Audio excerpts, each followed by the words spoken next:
8 बजे के बाद कॉल करेंगे। बस हो गया तुम्हारे उससे हो गया आ गया। ओके चलो स्टार्ट कर दो। 11th क्लास फिजिक्स लिख दिया। 11th क्लास फिजिक्स 2 मिनट में लिखो। 11th फिजिक्स स्टार्ट हो जाएगा। ये लिखा मैंने क्लास 11, इसको मोटा करना है। क्लास 11 फिजिक्स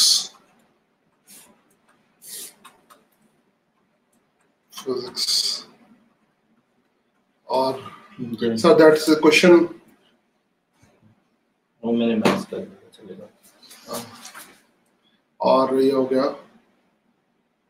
क्लास 11 फिजिक्स और basic maths.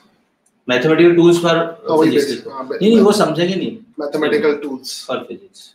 For physics bio वाले बच्चे नहीं। ये मैं आ गया। और स्ट्रीम यार्ड कहाँ है? Mathematical tools. अच्छा मैथमेटिकल टूल्स ओके हाँ ये स्ट्रीम यार्ड ही तो है। अच्छा ये मैं भूल जाता हूँ ये उससे कर रहा है। ओके इसको बंद करो। परफेक्ट। हाँ मैथमेटिकल देख रहे हैं ये देख रहे हैं बच्चे ये देख रहे हैं जो ये सामने आ रहा है साइड में मुझे देख रहे हैं। मैं भी देख। हाँ देखो आराम से mathematical tools. Mathematical tools mathematical tools ठीक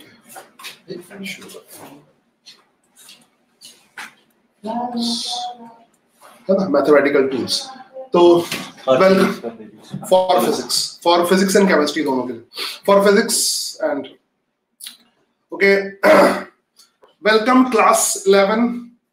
this is first physics class.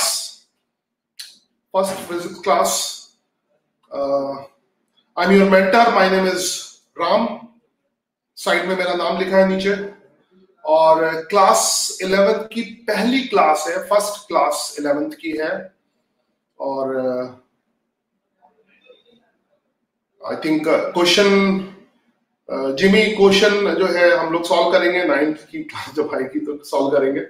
Okay हाँ मैथमेटिकल टूल्स हम लोग स्टार्ट करेंगे। क्लास 11 है और क्लास 11 की ये पहली क्लास है। और मेरा नाम नीचे लिखा है राम। ठीक है एक्चुअली में मैथमेटिकल टूल्स जो हैं उसके बिना हम फिजिक्स केमिस्ट्री कॉमर्स ये सब कुछ भी नहीं पढ़ सकते। जो मैथमेटिकल टूल्स होते हैं ये करीब करीब सारी जो ब्रांचेस हैं मतलब तुम्हें 10th के बाद जो भी सब्जेक्ट पढ़ना है 10th के बाद कुछ भी पढ़ना है उस जितने let me silent my mobile phone just a moment. हाँ लेट मी साइलेंट क्योंकि बीच में अचानक session yes it is silent now.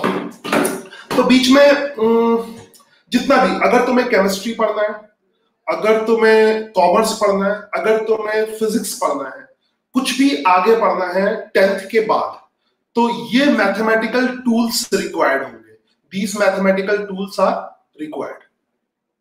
ठीक है तो अगर तुमने 11th क्लास में साइंस लिया है मैं साइंस के इवन कॉमर्स के स्टूडेंट को भी मैथमेटिकल टूल चाहिए। बिना मैथमेटिकल टूल्स के तुम कॉमर्स भी नहीं पढ़ सकते। मगर फिलहाल मैं कमेंट भी पढ़ता जा रहा हूँ। Ashok hi hi welcome in class welcome मैं है ना। ओके ये जो कमेंट बॉक्स है ये क्वेश्चन आंसर के लिए रखा है।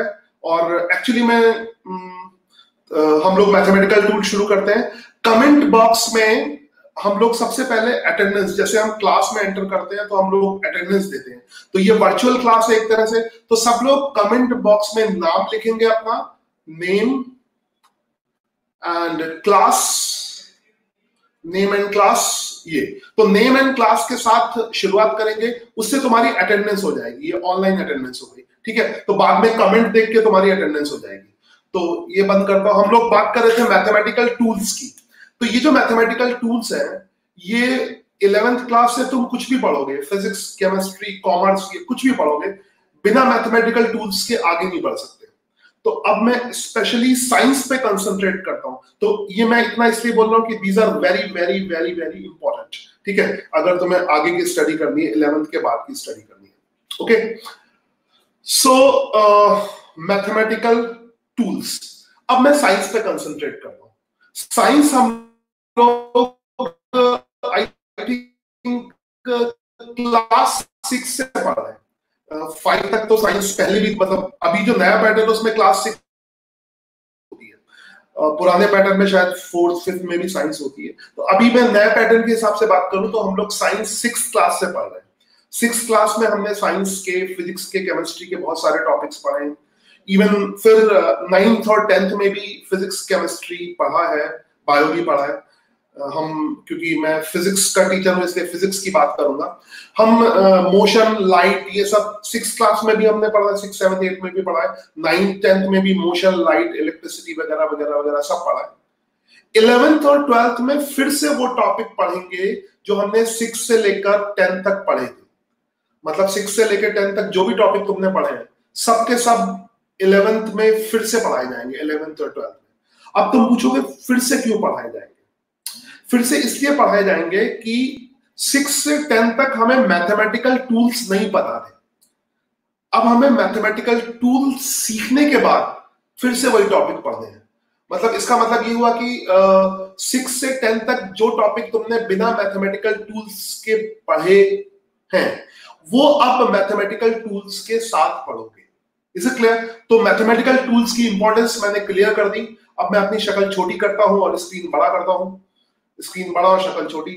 यस, क्या क्या आता है मैथमेटिकल टूल में, एक एक करके बात करते हैं। मैथमेटिकल टूल में जो पहली चीज है, रबर ले ली थी मैंने गलती से। यस, मैथमेटिकल टूल में जो पहली चीज आती है वो आती है ग्राफ। पहली चीज आती है ग्राफ। ग्राफ बहुत ही इंपॉर्टेंट कंसेप्ट है, most important concept.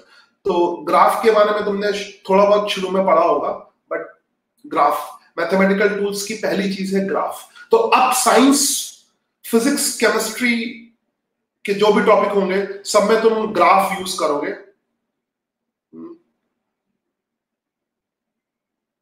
Very good, बच्चे अटेंडेंस देने लगे, शाबाश। ग्राफ के बाद दूसरा है mathematical tool, that is called, जो ग्राफ के बिना समझ में नहीं आ सकता। Graph is the most important thing. और ग्राफ समझने के बाद हम समझेंगे differential calculus. Differential calculus, differential calculus की जो शुरुआत होती है वो 11th क्लास से होती है। Differential calculus, differential, I think differential, spelling मेरे से गलत हो सकती है क्योंकि मैं हिंदी मीडियम का स्टूडेंट रहा था 12th तक, तो सॉरी फॉर दैट। फिर भी कोशिश करूंगा सही लिखूं। Differential calculus, differential calculus. और डिफरेंशियल कैलकुलस आने के बाद तुम्हें आना चाहिए इंटीग्रल कैलकुलस, जो कि डिफरेंशियल कैलकुलस के बाद ही आएगी। तो integral calculus, integral calculus, calculus, ये कैलकुलस यहां भी पूरा लिखना हो तो कैलकुलस लिख सकते हो। डिफरेंशियल कैलकुलस और इंटीग्रल कैलकुलस। तो पहले तुम्हें ग्राफ पढ़ना है, फिर डिफरेंशियल कैलकुलस पढ़ना है, फिर इंटीग्रल कैलकुलस पढ़ना है। ये तो 11th 12th की साइंस पढ़ने के लिए इतना आना चाहिए। उसके बाद एक और चीज आनी चाहिए, वो होती है वेक्टर। वेक्टर। तो मैथमेटिकल टूल में आता है graph, differential calculus, integral calculus, vector. तो 11th 12th क्लास में जब तुम फिजिक्स या केमिस्ट्री, मैं फिजिक्स पढ़ा रहा हूं इसलिए फिजिक्स पे ज्यादा कंसंट्रेट कर रहा हूं, मगर वही चीज केमिस्ट्री के लिए भी सही है, सेम कंसेप्ट, ठीक है। तो 11th या 12th में जो भी तुम पढ़ोगे, फिजिक्स पढ़ोगे, तो फिजिक्स में ये सब अप्लाई करोगे। पढ़ोगे वही जो तुमने 6 से लेकर 10 तक पढ़ा है, मगर अब तुम्हें ग्राफ के कंसेप्ट लगाने हैं, डिफरेंशियल कैलकुलस लगाना है, इंटीग्रल कैलकुलस लगाना है और वेक्टर लगाना है, ठीक है। ये तो तुम 12th क्लास तक की बात कर रहे हो। अगर तुम हायर, मतलब 12th क्लास के बाद भी पढ़ोगे, ये रेड से बना रखा है, ये 12th क्लास के बाद जिनको साइंस पढ़नी है, ये तुम्हें मैं पढ़ाऊं, अभी नहीं पढ़ाऊंगा, ये 12th क्लास तक इतना लगेगा, इतना सफिशिएंट है। 12th क्लास के बाद अगर पढ़ना है तो फिर एक और चीज आती है वेक्टर कैलकुलस। इनका मिक्स हो जाता है तो वेक्टर कैलकुलस, वेक्टर कैलकुलस, मैं पढ़ाने नहीं जा रहा तुम्हें, घबराओ नहीं, कैलकुलस बस नाम बता रहा हूं, वेक्टर कैलकुलस। तो after 12th class vector calculus भी आता है, कैलकुलस, वेक्टर कैलकुलस। तो ये है। तो obviously mathematical tools are very very very very important, ठीक है। कुछ चीजें और हैं जो तुमने 9th 10th क्लास में पढ़ी हैं, वो अब और भी ज्यादा काम आने वाली है। तो ये तुम्हें रेड से लिखा है, ये तुम्हें फिलहाल नहीं पढ़ना, ये खाली तुम्हें इंट्रोडक्शन के लिए बता दिया, तो ये नहीं पढ़ना है। कुछ चीजें तुमने पढ़ी हैं जैसे लॉग, लॉग का बहुत ज्यादा एप्लीकेशन होता है फिजिक्स और केमिस्ट्री में, लॉग का बेसिक्स पता होना चाहिए। और ट्रिग्नोमेट्री जो कि 10th में पढ़ी थी, ट्रिगो, तो trigo is very very important, logarithm और ट्रिगो, ये दो चीजें बहुत ज्यादा इंपॉर्टेंट होती है। बाकी अलजेब्रा, अरिथमेटिक, ये तो खैर हर जगह लगती है, बट लॉग और trigonometry is very very important, ठीक है। तो ग्राफ हम शुरू करते हैं, ग्राफ स्टार्ट करते हैं। ये ग्राफ बहुत इंपॉर्टेंट चीज है पूरी साइंस के लिए और इवन कॉमर्स के लिए। ग्राफिकल रिप्रेजेंटेशन, किसी भी चीज का ग्राफिकल, आजकल हर जगह किसी भी चीज का ग्राफिकल रिप्रेजेंटेशन होता है। मेरे पास कमेंट आ रहे हैं, ओके वेरी गुड, मैं कुछ कमेंट्स लेता हूं। बहुत जल्दी बच्चों ने अच्छे कमेंट करना शुरू कर दिए हैं, अच्छे कमेंट जो मेरे काम के कमेंट है, वेरी गुड। कोई गुड हाय हेलो नहीं कर रहा, उसकी जरूरत भी नहीं है, वेरी गुड। अटेंडेंस देने के बाद बहुत अच्छे कमेंट आना शुरू हो जाते हैं। तो पहला सवाल मेरे पास आया है, व्हाट इज इंटीग्रल कैलकुलस। अभी फिलहाल मैंने तुम्हें नाम बताया है, अभी इतनी जल्दी नहीं बताऊंगा इंटीग्रल कैलकुलस क्या होती है, मगर बिना ग्राफ के हम इंटीग्रल कैलकुलस नहीं समझ सकते, ठीक है। अभी फिलहाल सिर्फ इतना समझ लो कि these are the branch of mathematics. जैसे जब तुम 10th क्लास में गए थे तो ट्रिग्नोमेट्री, ट्रिग्नोमेट्री नई चीज आई थी, तो पहले दिन तुम्हें नहीं पता था कि ट्रिग्नोमेट्री क्या होती है, फिर तुम्हें बताया गया ट्रिग्नोमेट्री। तो ऐसे ही डिफरेंशियल कैलकुलस है, इंटीग्रल कैलकुलस है। अब ये समझ लो, इसका आंसर ये है कि 11th के बाद तुम्हें कोई भी जगह ऐसी नहीं है जहां पर डिफरेंशियल और इंटीग्रल कैलकुलस ना लगे, ठीक है। 11th और 12th पढ़ने का मतलब है, 11th 12th में साइंस लेने का मतलब है कि तुम्हें डिफरेंशियल कैलकुलस, इंटीग्रल कैलकुलस आनी चाहिए। और मैं बताऊं, जिस बच्चे ने 10वीं क्लास तक साइंस प्रैक्टिकली जैसे पढ़ा जाता है, 10वीं क्लास तक, जैसे 8th क्लास तक साइंस को प्रैक्टिकली समझते हैं और 8th 9th और 10th में थोड़ा सा हल्की सी मैथमेटिक्स लगाते हैं, जिसने वो 10वीं तक साइंस अच्छी तरह पढ़ी है और उसको ये मैथमेटिकल टूल्स मैंने सिखा दिए, तो 11th 12th में फिर कोई दिक्कत नहीं है। फिर मतलब 11th 12th का सिलेबस क्या है, मैथमेटिकल टूल्स प्लस 6 to 10 तक की साइंस, ठीक है। तो ये बहुत फिलहाल तो बहुत बड़ी चीज है, ये खाली नाम जान लो, ये हम पढ़ेंगे एक एक करके। We have studied what is calculus, ये मैं इसका we haven't studied log। हाँ, log नहीं स्टडी किया है तो log को मैं बेसिक से सिखाऊंगा। सबसे पहले लॉगरिथमिक ही सिखाऊंगा, log को एकदम बेसिक से सिखाऊंगा, log से ही, ग्राफ के बाद मैं log से ही शुरू करूंगा। एक्चुअली में ग्राफ जो ऐसी चीज है, मैं बताऊं, ग्राफ जो है, ग्राफ से ही हम लोग डिफरेंशियल कैलकुलस भी समझते हैं, हर चीज ग्राफ से समझते हैं। ग्राफ डिफरेंशियल कैलकुलस भी समझते हैं, ग्राफ से इंटीग्रल कैलकुलस भी समझते हैं, और वेक्टर कैलकुलस तो इन दोनों का कॉम्बिनेशन होता है, ये तो हमें करना नहीं खैर अभी। तो बिना ग्राफ के you can't understand differential calculus या इंटीग्रल कैलकुलस। तो डिफरेंशियल कैलकुलस और इंटीग्रल कैलकुलस को समझने के लिए ग्राफ बहुत अच्छी तरह से आना चाहिए। जिसको ग्राफ अच्छी तरह से आता है, क्योंकि डिफरेंशियल कैलकुलस और इंटीग्रल कैलकुलस को ग्राफ की हेल्प से ही समझाएंगे, बिना ग्राफ की हेल्प से, थोड़ा शक्ल भी देख लो मेरी, मैं इतना भी बुरा नहीं लगता हूं, ठीक है। डिफरेंशियल कैलकुलस और इंटीग्रल कैलकुलस की हेल्प मतलब को बिना ग्राफ के नहीं समझ सकते, बिना ग्राफ के तुम बिल्कुल नहीं समझ सकते, ठीक है। इसलिए पहली चीज तुम्हें ग्राफ आना चाहिए, और ग्राफ आने के लिए कोई बहुत मतलब बहुत टाइम नहीं लगेगा। आजकल हम आर्टिफिशियल इंटेलिजेंस यूज कर सकते हैं, तो आर्टिफिशियल इंटेलिजेंस की हेल्प से हम ग्राफ को शायद एक ही लेक्चर में समझ लेंगे, फिर बाद में प्रैक्टिस करते रहेंगे, मगर ग्राफ को हम बहुत जल्दी समझ लेंगे। और अगर तुम्हें ग्राफ आ गया तो तुम सब, और ग्राफ का तुम शायद छोटी क्लासेस में भी यूज करते आए हो, जैसे कोऑर्डिनेट ज्योमेट्री में, ये सब में ग्राफ, तो ग्राफ तुम्हें पहले से पता है। ग्राफ के बस ये समझ लो कि ग्राफ अगर आ गया तो डिफरेंशियल और इंटीग्रल कैलकुलस को समझने में कोई दिक्कत नहीं होगी, ठीक है। लॉग बहुत छोटा सा टॉपिक है, वो लॉग मैं अलग से पहले ही टैकल कर दूंगा। आई थिंक ग्राफ के बाद पहले मैं लॉग टैकल कर दूंगा, और आई थिंक ट्रिग्नोमेट्री तो मैं आती होगी क्योंकि 10th क्लास में ट्रिग्नोमेट्री बहुत होती है और 11th में भी ट्रिग्नोमेट्री होगी, तो 10th क्लास की ट्रिग्नोमेट्री ढंग से रिवाइज कर लो। आई थिंक ट्रिग्नोमेट्री जो है 10th क्लास में शुरू होती है, ट्रिग्नोमेट्री ऐसी होती है जो 10th क्लास में शुरू होती है और फिर फ्यूचर में चलेगी, ठीक है। तो मैं एक्सपेक्ट करता हूं कि तुम्हें ट्रिग्नोमेट्री आनी चाहिए।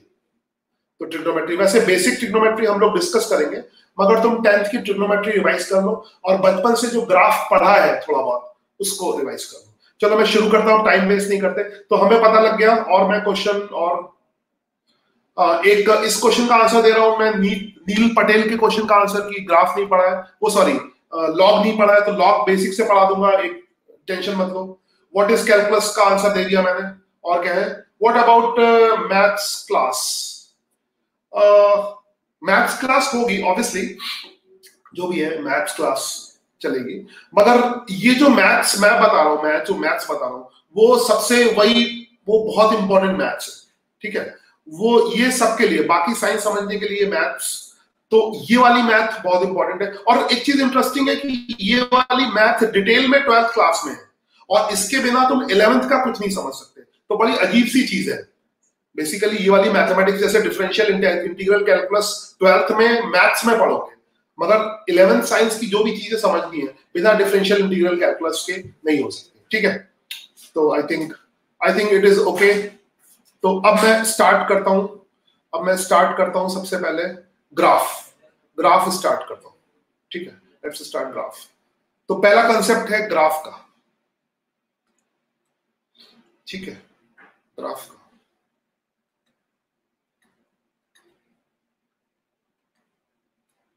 ग्राफ है ना, ग्राफ की जो बेसिक चीजें हैं वो हमें स्टार्टिंग से थोड़ा बहुत अपने ग्राफ बनाना सीखा भी है, ग्राफ की बेसिक चीजें हमें स्टार्टिंग से भी पता है। ग्राफ हर जगह यूज होगा, मगर मैं तुम्हें ग्राफ समझाने के लिए आर्टिफिशियल इंटेलिजेंस का यूज करूंगा, है ना। तो आर्टिफिशियल इंटेलिजेंस अगर तुम यूज करते हो तो ग्राफ में तुम्हें इंटरेस्ट भी आएगा और आगे समझने में आसानी होगी, क्योंकि ग्राफ में परफेक्शन आने में टाइम लगेगा। ग्राफ में पूरा तुम ग्राफ समझ लो, उसमें परफेक्शन आने में टाइम लगेगा। ग्राफ क्या होता है वो, तो शुरू करते हैं ग्राफ क्या होता है। और क्योंकि हमारे पास ये ऑनलाइन प्लेटफॉर्म है तो हम ग्राफ को बहुत अच्छी तरह टैकल कर सकते हैं। तो मैं आर्टिफिशियल इंटेलिजेंस का यूज करूंगा। उसमें सिंपल सी चीज है, एक ग्राफर होता है, हम एक सॉफ्टवेयर में चलते हैं। अब मैं तुम्हें गूगल के पेज पे ले जाता हूं और ये जो सॉफ्टवेयर है फ्री सॉफ्टवेयर है और उसको हम फ्रीक्वेंटली यूज करेंगे। अब साइंस समझना बहुत आसान है, अब साइंस में इतनी डिफिकल्टी नहीं है, अब साइंस को समझना आसान है। तो तुम्हारे सामने गूगल का पेज आ गया, this is Google is open, ठीक है। इस गूगल में हमें सर्च करना है डेस्मोग्राफर। मैं टाइप करता हूं डेस्मो, एक फेमस ग्राफर है डेस्मो। मैंने एंटर किया, मैं करके दिखा रहा हूं। तो इस तरह का ग्राफिक कैलकुलेटर आ जाएगा डेस्मोस, ठीक है। ये आएगा, ये पहला वाला ही ग्राफिक कैलकुलेटर है डेस्मोस, ये आएगा। तो ये डेस्मो का इंटरफेस खुल जाएगा। तो मेरे पास ये भी है और ये भी है, पेज पे है, डेस्मो का इंटरफेस खुल जाएगा, ठीक है ना। ये हमारे सामने आ गया एक ग्राफ पेपर, ठीक है, ये आ गया ग्राफ पेपर। तो इस ग्राफ से अब हम कुछ भी समझ सकते हैं इस ग्राफ में, ठीक है। स्टार्ट करते हैं, ओके। नाउ अब हम कुछ भी समझ सकते हैं इस ग्राफ में।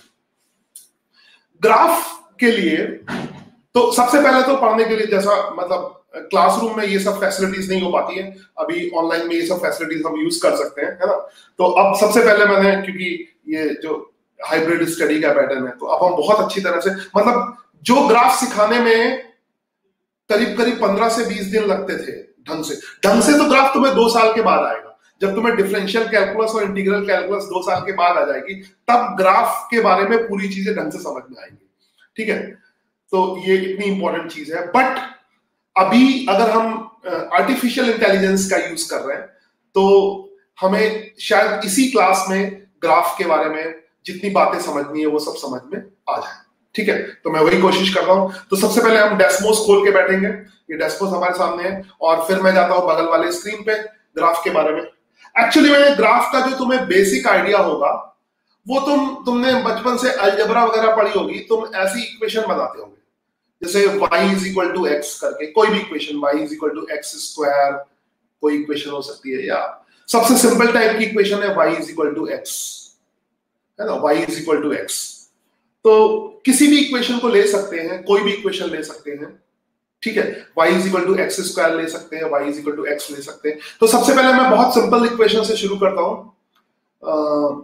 कोई भी इक्वेशन जो है, suppose y is equal to x equation से ही शुरू करता हूं, ठीक है। तो सबसे पहले तो ये समझ लो कि y is equal to, grapher का क्या फायदा है, जैसे हमने इधर साइड में y is equal to x type किया, y, ये आर्टिफिशियल इंटेलिजेंस का फायदा है। आई थिंक तुम्हें बहुत मजा आएगी, बहुत मजा आएगी।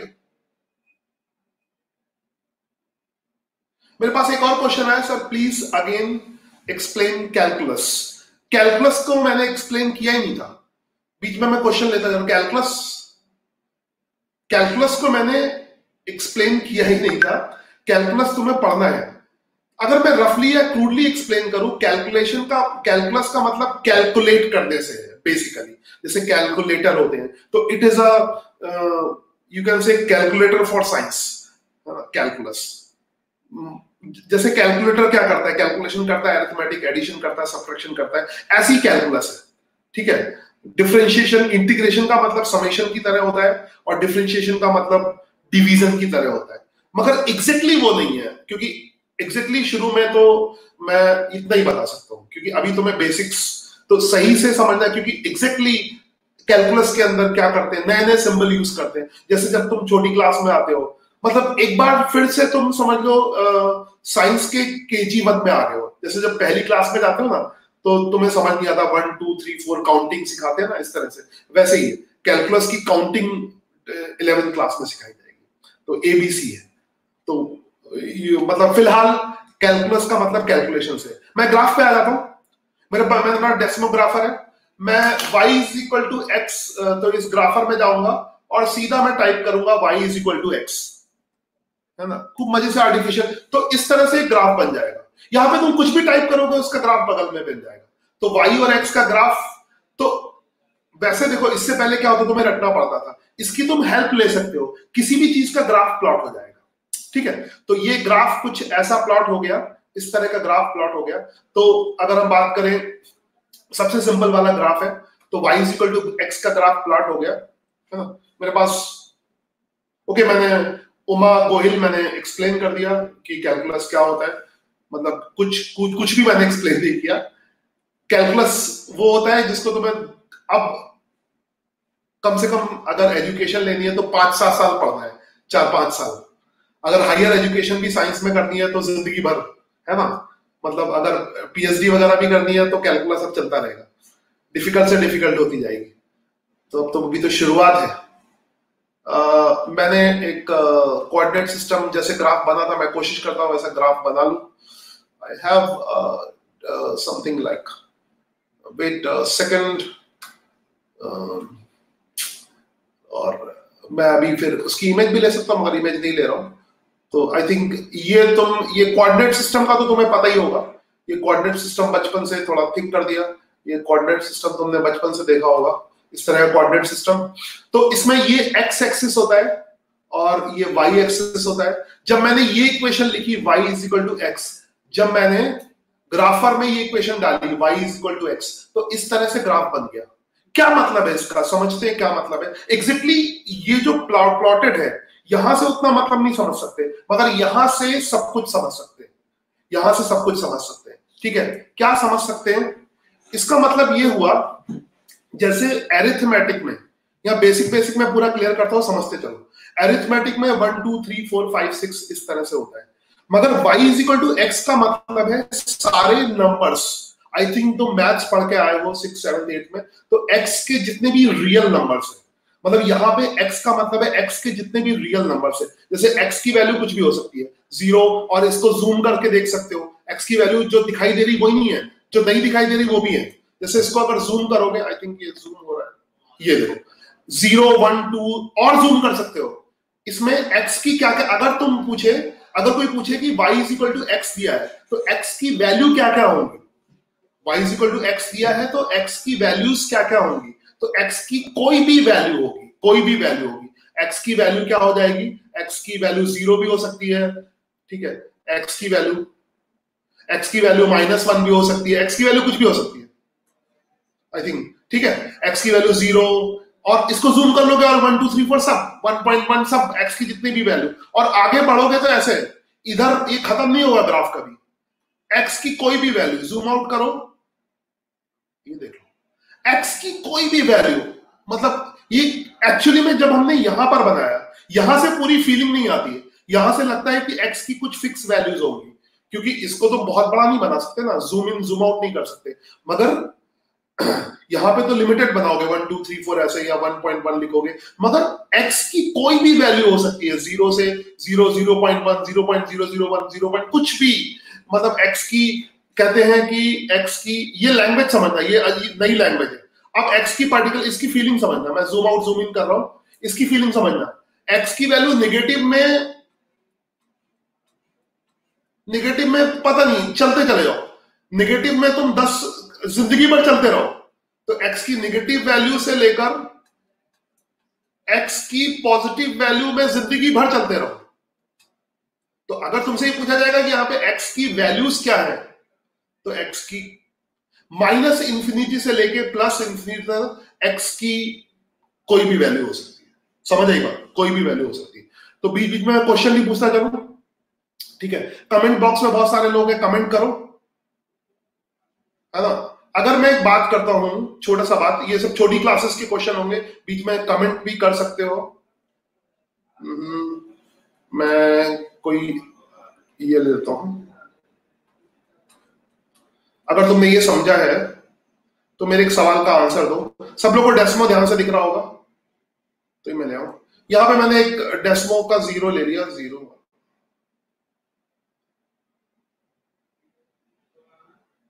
तो मेरा पहला सवाल है, कमेंट बॉक्स में कमेंट करो, फर्स्ट क्वेश्चन है, अगर तुमने समझा है तो आई थिंक तुम ये समझ गए होगे कि x अगर हॉरिजॉन्टल की तरफ होता है, x हॉरिजॉन्टल में होता है, y वर्टिकल में होता है। x का मतलब है हॉरिजॉन्टल में, ठीक है, x तुमने जो नंबर लाइन है वो बचपन से देख रखी होगी, उसमें x होता है, और फिर y के बारे में बताऊंगा। तो पहले एक क्वेश्चन है जिसको कमेंट बॉक्स में कमेंट करो, मैं वेट करूंगा कमेंट का, कि x की वैल्यू 0 और 1 के बीच है, 0 और 1 के बीच x की कितनी वैल्यूज होगी, है ना। यू कैन से फाइंड नंबर ऑफ वैल्यूज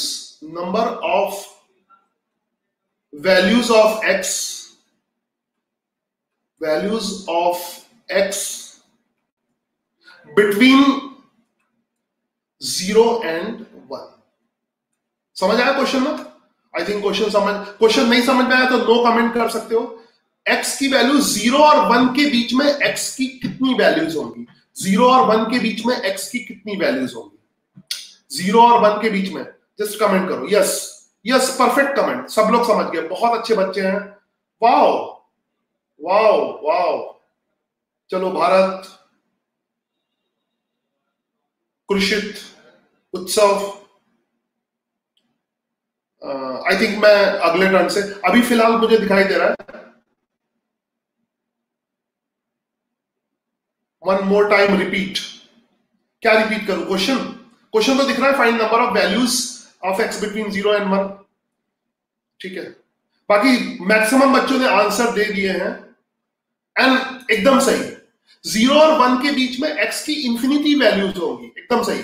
और इवन मैं और भी छोटा कर दूं, 0.0 से लेकर 0.001 भी कर दूं, तब भी x की इंफिनिटी वैल्यूज होगी। तो नाउ फील द मिरेकल।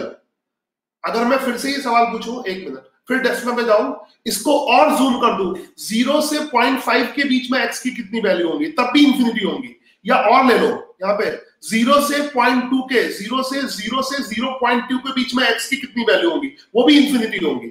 और छोटा और इसको जूम कर लो, कितना भी 0 से 0.1 के बीच में x की कितनी वैल्यू होगी, वो भी इंफिनिटी होगी। ये जो डेसिमल में तुम्हें इसीलिए ला रहा हूं, ठीक है। कॉपी पर फिर से आता हूं, एक सेकंड। कॉपी पर मैथमेटिक्स का ये मिरेकल तुम फील नहीं कर सकते हो। आज आर्टिफिशियल इंटेलिजेंस की मदद से you can feel this miracle. जब तुम कॉपी पे ड्रॉ करते हो, ऐसे ही ड्रॉ करोगे ना, तो तुम्हें ऐसा लगता है कि एक्स की कुछ पर्टिकुलर वैल्यूज है, मगर सच में इसको ऐसे ड्रॉ कर ही नहीं सकते। जैसे एक्स और वाई कोऑर्डिनेट, मतलब जो भी तुम कोऑर्डिनेट या ग्राफ ड्रॉ करते हो कॉपी पे, वो सब गलत है।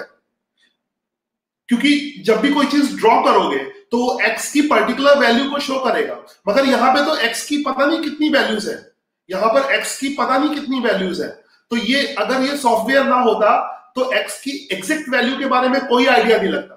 तो एक्स की वैल्यू कितनी भी हो सकती है, और कोई भी दो छोटी क्वांटिटी ले लो, एक्स की वैल्यू इंफिनिटी होगी। तो मैंने बहुत डिस्कशन कर दिया एक्स पे। तो फील दिस मिरेकल, आगे का जो साइंस है वो पूरा मिरेकलस है, पूरा मिरेकलर है। ग्राफ के जितना अंदर जाओगे, और ग्राफ ऐसी चीज है जो पहले दिन से शुरू होगा, और जब तक अब कोई भी एजुकेशन लोगे, इवन जॉब भी करोगे, तो ग्राफ की जरूरत हर जगह पड़ेगी। ग्राफ, हर चीज का ग्राफिकल रिप्रेजेंटेशन होता है। तो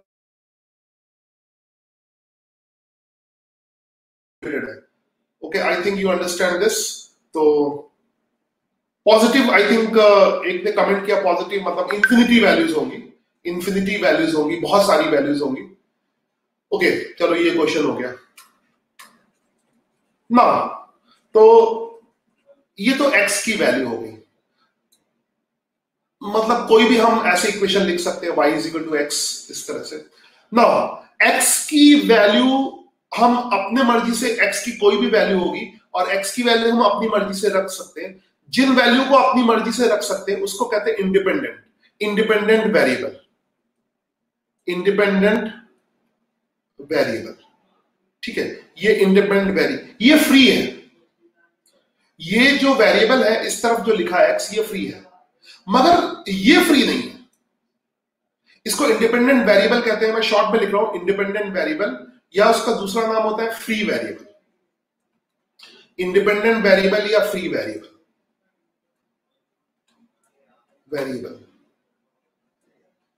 ठीक है। इंडिपेंडेंट वेरिएबल या फ्री वेरिएबल। और अगर तुम्हें मैथमेटिक्स समझनी है, तो अगर थोड़ी बहुत मैथ, तो x की इतनी सारी वैल्यूज को हम कैसे लिखते हैं? x की जो वैल्यू होगी वो होगी माइनस इंफिनिटी से बड़ी और प्लस इंफिनिटी से छोटी। इसको ऐसे लिखेंगे, ठीक है। या इसको ऐसे लिखेंगे x you can say belongs to, minus infinity को कोई चीज टच नहीं करती, तो ऐसे minus infinity to plus infinity, ठीक है। x की वैल्यू लिखने के ये तरीके होते हैं, और ये मैथमेटिक्स में हम सीखते हैं, मगर ये बहुत काम के बेसिक है। तुम अगर I think greater than, smaller than, ये सब तुम्हें पता होगा। तो x की वैल्यू को अब ऐसे लिखना पड़ेगा, अब हमें ऐसे लिखना पड़ेगा minus infinity to plus infinity, ठीक है।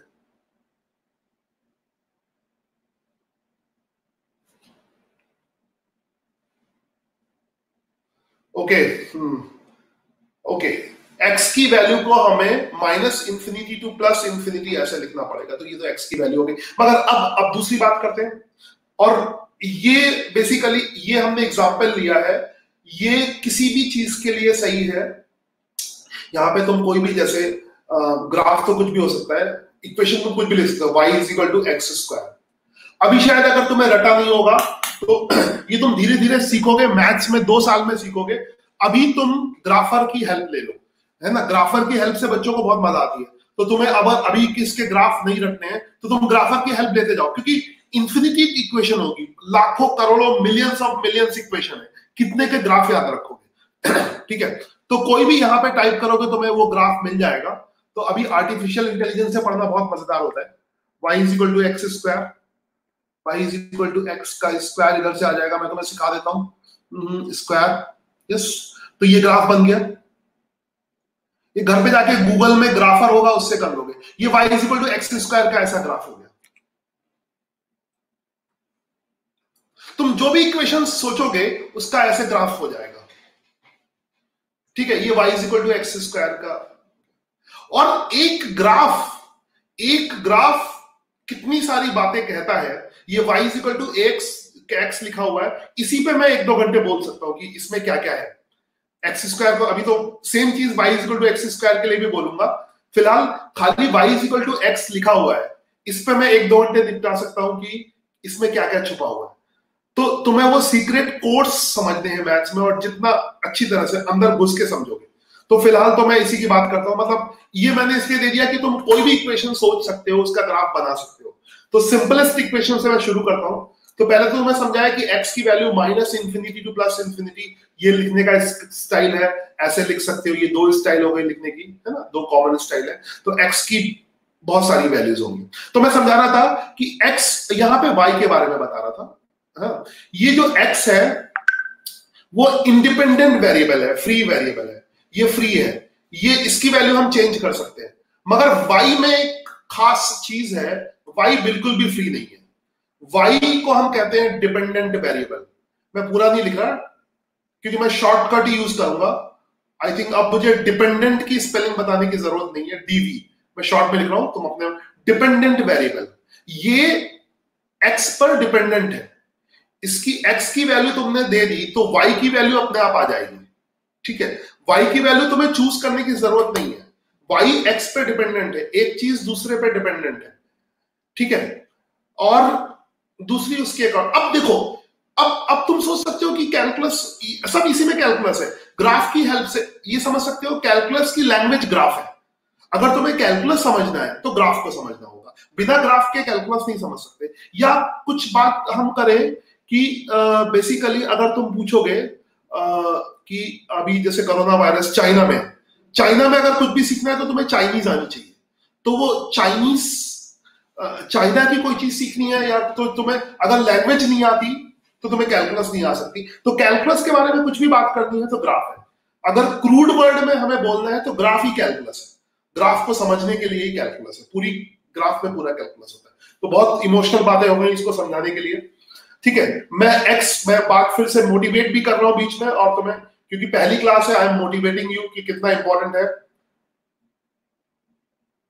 Okay, this is a very good question. Free variable कौन सा है, ये कैसे पता लगेगा? यहां पर दिक्कत है।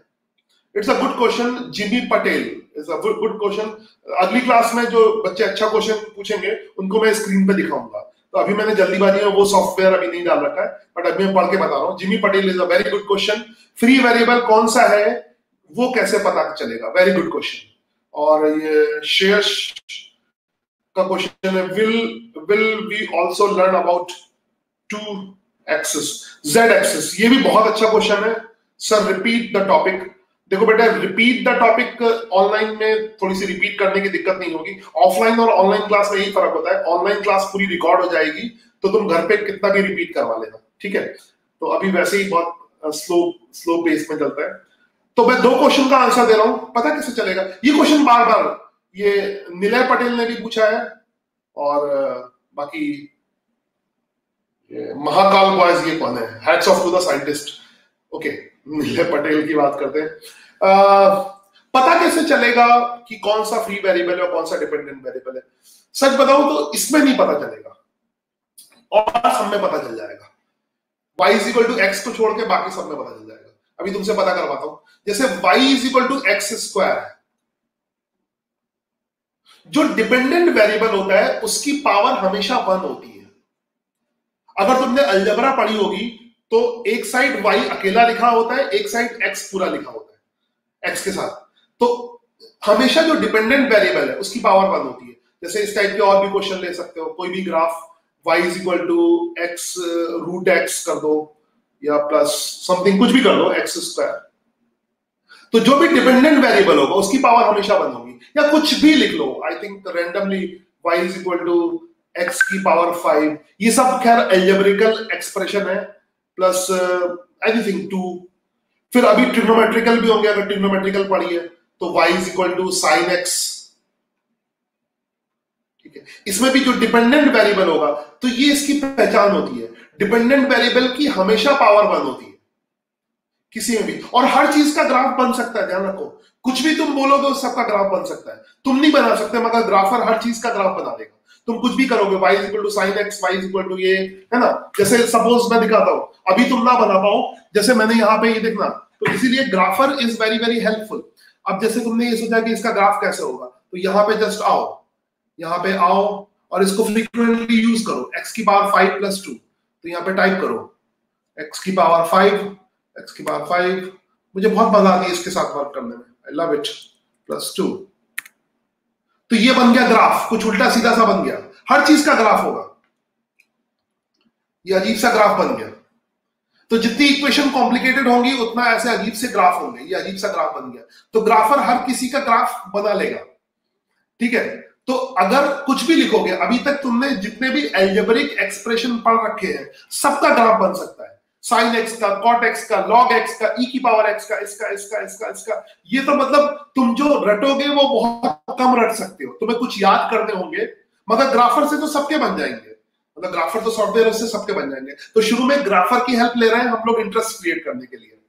ऑब्वियसली हम सिर्फ 1-2% ही ग्राफ याद कर पाएंगे, कितनी सारी इक्वेशन है, कितने ग्राफ है, तो हमें बहुत कम ग्राफ याद करने हैं, बहुत कम ग्राफ से क्वेश्चन आएंगे।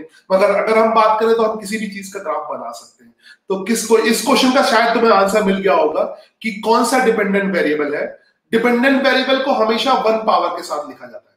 बस यहां पे कंफ्यूजन है, यहां पे कंफ्यूजन है। अगर किसी ने ऐसे लिख दिया, ध्यान से देखो, अगर ऐसे लिख दिया x is equal to y square, तो y इंडिपेंडेंट होगा, तब y फ्री वेरिएबल होगा, ठीक है।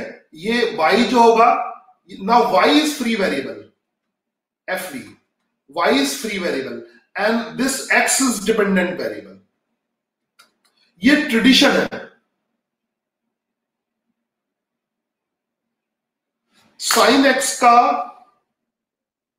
अच्छा साइन एक्स का बोलो, कॉस एक्स का बोलो, टेन एक्स का बोलो, अपने पास ग्राफर है, करो देखो।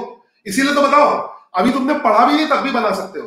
तो ये तुम्हारा इंटरेस्ट क्रिएट करने के लिए मैं कहा। साइन एक्स का देखो, साइन एक्स का एक मिनट स्मॉल लेटर कर लेता हूं, y is equal to sine x, सब जगह स्मॉल लेटर करो, कैपिटल लेटर डाल रखा, y is equal to sine x. ये साइन एक्स का, ये ऐसा होता है, बहुत फेमस होता है, इसको रखना पड़ता है। साइन एक्स कॉस एक्स का फिजिक्स में तो सबसे ज्यादा आता है, साइन एक्स कॉस एक्स का, और ये कभी खत्म नहीं होता। एक चीज तुम्हें बड़ी इंटरेस्टिंग बताऊं ना, एक चीज बड़ी इंटरेस्टिंग है कि मुझे ग्राफ पढ़ाने का मतलब तभी इंटरेस्ट आया जब मैंने ग्राफर से किया। क्योंकि कॉपी पे तो हम कोई ग्राफ कैसे प्लॉट कर सकते हैं, क्योंकि कॉपी पे तो इसका पार्ट प्लॉट करोगे, ये ग्राफ कभी खत्म ही नहीं हो रहा, ये तो कभी खत्म ही नहीं हो रहा है, तो कैसे प्लॉट करोगे। जो चीज कभी खत्म नहीं हो रही, अनंत है भगवान, तो भगवान को छोटी सी जगह में कैसे रखोगे। ये अनंत है, इसको बनाओगे कैसे, ठीक है, तुम कभी नहीं बना सकते। ये चीज, ये बड़ी इंटरेस्टिंग है, और यहां से साइंस का एक्साइटमेंट फील करो। ये ठीक उसी तरह है जैसे यूनिवर्स है, कभी खत्म ही नहीं होता। अभी तक हमको मतलब हमें बस इतना पता है कि यूनिवर्स बहुत दूर तक है, कहां खत्म होता है ये किसी को नहीं पता है, ठीक है। तो ये समझ लेना कि साइंस से हमें सब कुछ समझ में आ जाएगा। इतना तक नहीं समझ सकते कि साइन एक्स कहां खत्म होता है, तो बस तुम्हें ये समझना है कि हम सब कुछ नहीं समझ सकते। बहुत इंटरेस्टिंग चीज है, छोटी से छोटी चीज में सब कुछ नहीं समझ सकते। यूनिवर्स के बारे में बहुत कुछ जान सकते हैं, बहुत कुछ जान सकते हैं, मगर वो कहां तक खत्म होगा ये नहीं। तो मतलब यही फिर मिरेकल है, क्योंकि हम जितना जानेंगे उतना और बचा रहेगा जानने को, है ना। सच तो यह है कि जितना ज्यादा जानोगे उतना और जानने के लिए और बाकी हो जाएगा। तो ये बहुत इंटरेस्टिंग, ठीक है। तो इस ग्राफ को हम कॉपी पे तो कभी प्लॉट कर ही नहीं सकते। इस ग्राफ को हम कॉपी प्लॉट कैसे प्लॉट करोगे, तो हमेशा इसका सेगमेंट प्लॉट करते हैं, क्योंकि इसको जूम आउट करते जाओ तो ये लंबा होता है, मतलब बहुत दूर तक है। जूमिंग करो तो फिर छोटा पोर्शन भी प्लॉट नहीं कर सकते, ये भी और छोटे पे जाओगे ये कभी खत्म नहीं होगा, ना जूम आउट पे खत्म होगा ना जूम इन पे क्रैक होगा। यहां पे समझना, क्रैकिंग कभी नहीं आएगी। जैसे जब तुम किसी सॉरी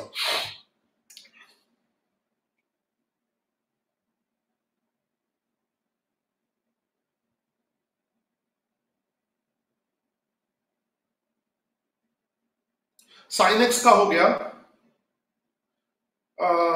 इसका क्वेश्चन, एक मैं बात कंप्लीट कर लूं फिर एक सवाल का जवाब देता हूं कि इसमें जैसे अगर तुम जब किसी का फोटो लेते हो और उसको जूम करते हो तो उसमें क्रैकिंग आ जाती है, इसमें क्रैकिंग कभी नहीं आ सकती। एक सेकंड, वो कमेंट आ रहा है। हाँ सर, आई एम रियली, ये बहुत अच्छा है, रियली कंफ्यूज्ड। ओह सॉरी, तो ये मैं दिखा सकता हूं, मतलब मैंने ये इस बच्चे के सवाल का आंसर दिया। सर एक्स का एक बार फिर से दिखाना, साइन एक्स का मैंने दिखा दिया ग्राफ, तो मैं बच्चों के नाम ले सकता हूं। वेरी गुड, मेरा काम खत्म हो गया। एक सवाल और रह गया था, पहले मैं इस सवाल का जवाब दे दूं। It is interesting. Sir I am totally confused, it is maths और फिजिक्स। यस, कंफ्यूजन कुछ नहीं है, maths is the language of physics.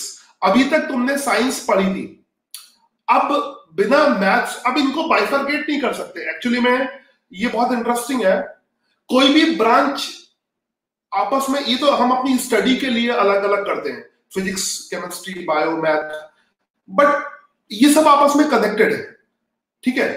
Maths के बिना तुम कुछ भी स्टडी नहीं कर सकते। जैसे अगर आइंस्टाइन की इक्वेशंस है, रिलेटिविटी की इक्वेशन है, तो वो बिना हायर मैथमेटिक्स के तुम समझ नहीं सकते। जैसे आइंस्टाइन की रिलेटिविटी की थ्योरी की बहुत बात होती है, ठीक है, आइंस्टाइन की थ्योरी ऑफ रिलेटिविटी की बहुत बात होती है, मगर लोग उसको समझा नहीं पाते। क्यों? क्योंकि उसकी जो लैंग्वेज है वो हायर मैथमेटिक्स है। जिसको हायर मैथमेटिक्स नहीं आती है वो नहीं समझ सकता। अब जैसे 10th तक की जो मैथ है, 10th तक में बहुत, मतलब 10th तक की जो तुमने साइंस पढ़ी उसमें हायर मैथमेटिक्स नहीं है। अब 11th 12th की जो फिजिक्स, केमिस्ट्री, मैथ है वो सबकी समझ में नहीं आ सकती। 10th तक की फिजिक्स, केमिस्ट्री, मैथ बहुत लोगों के समझ में आ जाएगी, सिंपल एक्सपेरिमेंट है, एक दिखा सकते हैं। मगर 11th के बाद की जो मैथ, फिजिक्स, केमिस्ट्री, मैथ है वो सबकी समझ में नहीं आएगी। क्यों? क्योंकि उसमें मैथ्स इन्वॉल्व है, कैलकुलस नाम की मैथ। जिसको कैलकुलस नहीं आती वो फिर हायर फिजिक्स नहीं समझ सकता, हायर केमिस्ट्री नहीं समझ सकता। तो मैथ्स इज द टूल, ठीक है। अब ये अलग अलग नहीं है, maths is the tool to understand all physics, chemistry, commerce. Maths is the tool, we are talking about mathematical tools, समझे ना। मैथ्स अब एक सब्जेक्ट नहीं है, maths is a tool to understand science, ठीक है। ये अपनी फैसिलिटी के लिए हम अलग करते हैं, मैथ्स का लगाते हैं, बट ये समझ लो मैथ्स किस लिए पढ़ते हो। खाली मैथ्स पढ़ने का क्या मतलब है? सिंपल सी बात है, अगर किसी को हम एडिशन सिखा रहे हैं, सब्ट्रैक्शन सिखा रहे हैं, क्यों सिखा रहे हैं? अगर दो का पहाड़ा सिखा रहे हैं, 2+4 सिखा रहे हैं, क्यों सिखा रहे हैं? क्योंकि वो दुकान खोलेगा, उसमें यूज करेगा। जैसे सिंपल बचपन में तुमने मैथ सीखी है, अरिथमेटिक सीखी है, जोड़ना सीखा, घटाना सीखा, तो क्यों सीखा? ऑब्वियसली कल को अगर तुम कोई छोटा मोटा काम करोगे, कोई बिजनेस करोगे, तुम्हें जोड़ घटाना आना चाहिए। अब कैलकुलेटर लोग यूज कर लेते हैं, वो अलग बात है। तो कितने का, मतलब एक छोटा सा शॉप भी खोला या छोटा सा भी कुछ भी करना है, you should know the arithmetic. तो जिसको अरिथमेटिक नहीं आती है वो फिर, है ना, बिजनेस वाली चीजें कैसे कर सकता है? तो मैथ्स हमेशा से एक टूल है, मैथ्स अपने आप में कोई सब्जेक्ट नहीं है। बिना मैथ्स के तुम कुछ नहीं कर सकते, इसीलिए फिजिक्स और केमिस्ट्री की बात बिना मैथ्स के हो ही नहीं सकती। 11th साइंस तो मैथ्स, इसीलिए ये मैथमेटिक्स, ये बहुत इंटरेस्टिंग है कि ये पूरा का पूरा जो अभी पढ़ा है, ये पूरा का पूरा 12th में मैथ्स में दोबारा से डेप्थ में पढ़ोगे, मगर अभी से लेके 12th तक हर जगह लगेगा। आई थिंक इस सवाल का आंसर मिल गया होगा, इट वाज गुड क्वेश्चन। और एक बच्चे ने अच्छा सवाल पूछा था, you'll also learn about z, ये एक सवाल है, we will also learn about z axis। yes, z axis के बारे में भी लर्न करेंगे। वो अभी पहले एक्चुअली में पहले हम लोग 2 डायमेंशन की बात करते हैं। 3 डायमेंशन जब भी आता है वो आई थिंक मेरे पास इसमें 3 dimension grapher, I don't know कि होगा। तो जैसे ही तुम z एक्सिस की बात करोगे, आई थिंक इसमें 3 डायमेंशन ग्राफ नहीं है फिलहाल, ये 2 डायमेंशन ग्राफर है, तो 3 डायमेंशन ग्राफ भी हो सकता है। तो 3 डायमेंशन ग्राफ में पूरा सरफेस होती है, मतलब आगे तो 3 डायमेंशन की भी बात करनी है, z एक्सिस की भी बात करनी है। I think I can show you कि 3 डायमेंशन में कैसे होगा। Leave it. 3 डायमेंशन फिलहाल तो तुम्हें 11th 12th में जरूरत नहीं पड़ेगी, बट देखता हूं मैं शो कर सकता हूं कि नहीं। आई हैव अनदर ग्राफर जिसमें 3 dimension. I am trying to answer this question in another screen। मेरे पास एक और भी ग्राफर है, ये मैंने क्योंकि ज्यादा लोग गूगल यूज करते हैं तो गूगल वाला दिखाया है। एक मेरे पास सॉफ्टवेयर भी है ग्राफर का, क्योंकि ग्राफ भी अलग अलग टाइप के होते हैं, डिफरेंट टाइप के होते हैं। तो मैं उसको एक अलग स्क्रीन पे ला रहा हूं, वेट, आई थिंक ये विजिबल होगा, एंड मैं अपनी स्क्रीन बड़ी करता हूं, शक्ल छोटी करता हूं।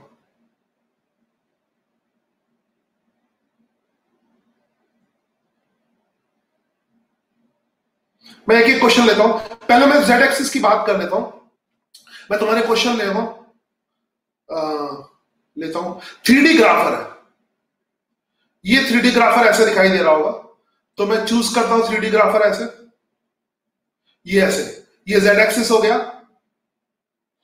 ठीक है।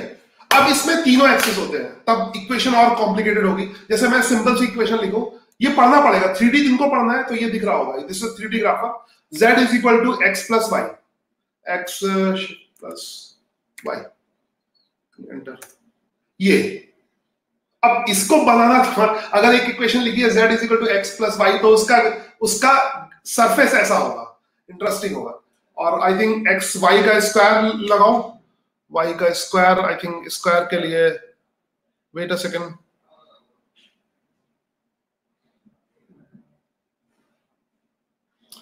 हाँ, y का स्क्वायर जरा सा कर दूं, x प्लस वाई स्क्वायर, तो ऐसा हो जाएगा। आई थिंक अगर equation z is equal to x plus y square है, ये तुम्हें दिख रहा होगा, मैं फुल स्क्रीन कर देता हूं, इसमें अपनी शक्ल गायब कर लेता हूं। ये z is equal to x plus y square का ऐसा बनेगा, है ना, 3 डायमेंशन में ऐसा होगा, दिस इज 3 डायमेंशन। तो आई थिंक तुम्हें आंसर मिल गया होगा कि z एक्सिस भी इन्वॉल्व होता है, मगर जब z एक्सिस इन्वॉल्व होता है तो बहुत सारी चीजें, बड़ा मजा आती है ना इसको देखने में, बड़ा इंटरेस्टिंग सा कर्व है, आई लव इट, है ना। तो जब z एक्सिस भी इन्वॉल्व होता है तो सरफेस बनती है, and obviously it is complicated. मैं इसे घुमा के दिखा रहा हूं, ये x एक्सिस, ये वाला कौन सा एक्सिस है, कोई एक x y और z axis, x y z axis. चलो फिलहाल हमें ये स्टडी नहीं करना है, हायर क्लासेस में स्टडी करना है, ग्रेजुएशन में, पोस्ट ग्रेजुएशन में, तो फिलहाल इसको गायब करते हैं। तो डोंट सेव, ये ग्राफर मैंने गायब कर दिया। तो आई थिंक मैंने इस क्वेश्चन का आंसर दे दिया कि z एक्सिस इन्वॉल्व होता है। एक बड़ा इंटरेस्टिंग सा क्वेश्चन है, थोड़ा समझ में नहीं आया, ये अगर तुम्हें थोड़ा भी समझ में आया बड़ी चीज है, ये सवाल है, लिसन, अगर ठीक है थोड़ा समझ में नहीं आया, अगर थोड़ा भी समझ में आया है तो अच्छी बात है। इसमें बहुत इंपॉर्टेंट एक जोक सुनाता हूं, बहुत इंटरेस्टिंग सा है, बड़ा मजेदार जोक है। क्या हुआ, एक आदमी अपने घर में चारपाई पे लेटा हुआ था और दीवार में कान लगा के बगल वाले कमरे की आवाज सुनने की कोशिश कर रहा था, है ना, घर पे लेटा था, नॉर्मली लोग सुनते हैं ना, बगल वाले कमरे की आवाज सुनने की कोशिश कर रहा था, ठीक है। एक दूसरा आदमी आया, तो उसने देखा, पूछा क्या कर रहा हूं, मैं देख नहीं रहे, आवाज सुन रहा हूं बगल वाले कमरे की। उसने भी अपना कान लगाया और सुनने की कोशिश करने लगा। तो दूसरे आदमी ने बोला कि मुझे तो कुछ सुनाई नहीं दे रहा, तुम क्या सुन रहे हो, मैं कोशिश कर रहा हूं सुनने की, मुझे तो कुछ सुनाई नहीं दे रहा, और तुम यहाँ पे कान ला के बैठे हो। उसने कहा मैं 10 साल से ट्राई कर रहा हूं, है ना, मुझे सुनाई नहीं दे रहा, तू अभी भी आया है तो सुन। तो वही है, ठीक है। तो क्या समझना है वो धीरे धीरे मिस्ट्री में अभी एंटर किए हो, तो अभी तो बहुत सारी चीजें, बहुत इंटरेस्टिंग चीजें, तो अभी आया हो, अभी टाइम लगेगा धीरे धीरे। तो अगर थोड़ा भी समझ में आ गया है, थोड़ा समझ में नहीं आया, अगर थोड़ा भी समझ में आ गया है तो बहुत बड़ी बात है, ठीक है, क्योंकि ये तुम्हें बहुत बड़ी बड़ी चीजों का मैं इंट्रोडक्शन दे रहा हूँ, बहुत बड़ी बड़ी चीजों का, जिसका तुम्हें कम से कम आगे ग्रेजुएशन में, पोस्ट ग्रेजुएशन में, सब में, क्योंकि अब एक 11 से एक नई जर्नी शुरू होती है ना, साइंस की, मतलब साइंस की बेसिक, अभी तक बेसिक टूल्स बना के। चलो इस क्वेश्चन का आंसर दे दिया। साइन एक्स ग्राफ मैंने दिखा दिया था,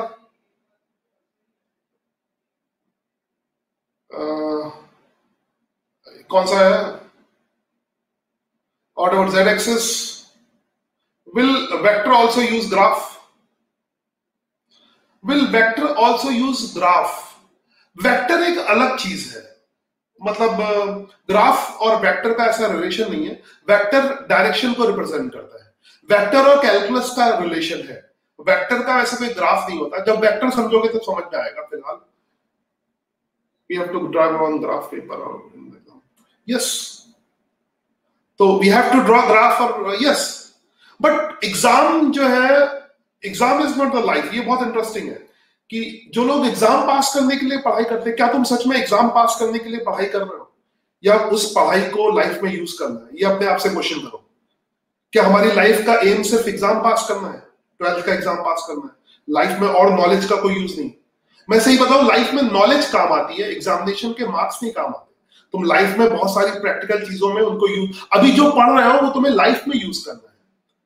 तो एग्जाम तो एक जस्ट क्राइटेरिया है, छोटा सा टारगेट, और एग्जाम पूरी तरह से नॉलेज को चेक, अभी भी कोई भी चीज ऐसी नहीं बनी है जो ह्यूमन ब्रेन को पूरा चेक कर पाए। वो तो एक तरीका है, एक मेथड है। तो अगर जो खाली एग्जाम पास करने के लिए पढ़ाई कर रहा है वो अपना टाइम वेस्ट कर रहा है। ठीक है, हम लोग पढ़ाई कुछ सीखने के लिए। रोज ये सोचो तुमने क्या सीखा है, नई चीज क्या सीखी है, उसका एप्लीकेशन क्या होगा, फ्यूचर में कैसे एप्लीकेशन करेंगे। ठीक है, फ्यूचर में कैलकुलस का क्या एप्लीकेशन होगा, तो उसके सारे प्रैक्टिकल एप्लीकेशन है, जितने भी एप्लीकेशन है प्रैक्टिकल में, कोई भी प्रैक्टिकल चीज ऐसी नहीं है जो बिना कैलकुलस के हो पाए। चलो,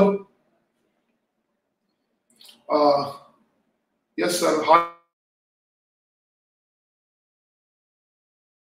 पूछो अच्छे अच्छे क्वेश्चन तो मैं दिखाऊंगा। हाय हेलो को मैं स्क्रीन पे नहीं दिखाऊंगा। ठीक है, अब समझ में आया? Okay, very good, thank you. और व्हाट इज जेड एक्सिस हो गया। कोई अच्छा क्वेश्चन, मैं सिर्फ अच्छा क्वेश्चन देख रहा हूँ। व्हाट इज जेड एक्सिस कई लोगों ने पूछा। Mathematics is language of physics. Okay, तो क्वेश्चन आंसर सेशन खत्म करके वापस, ये टाइप कैसे होगा, शायद उसी पे वापस क्लिक करना पड़ेगा। Yes, okay, now so I think अब मैं वापस आ जाऊं और तुम्हें बहुत ही मजा आया होगा। आई डोंट नो कितने देर का सेशन हो गया, आई डोंट नो कितने देर का सेशन, मुझे टाइम पता नहीं चला। खैर, लेट्स नाउ अब बात फिर से शुरू करते हैं।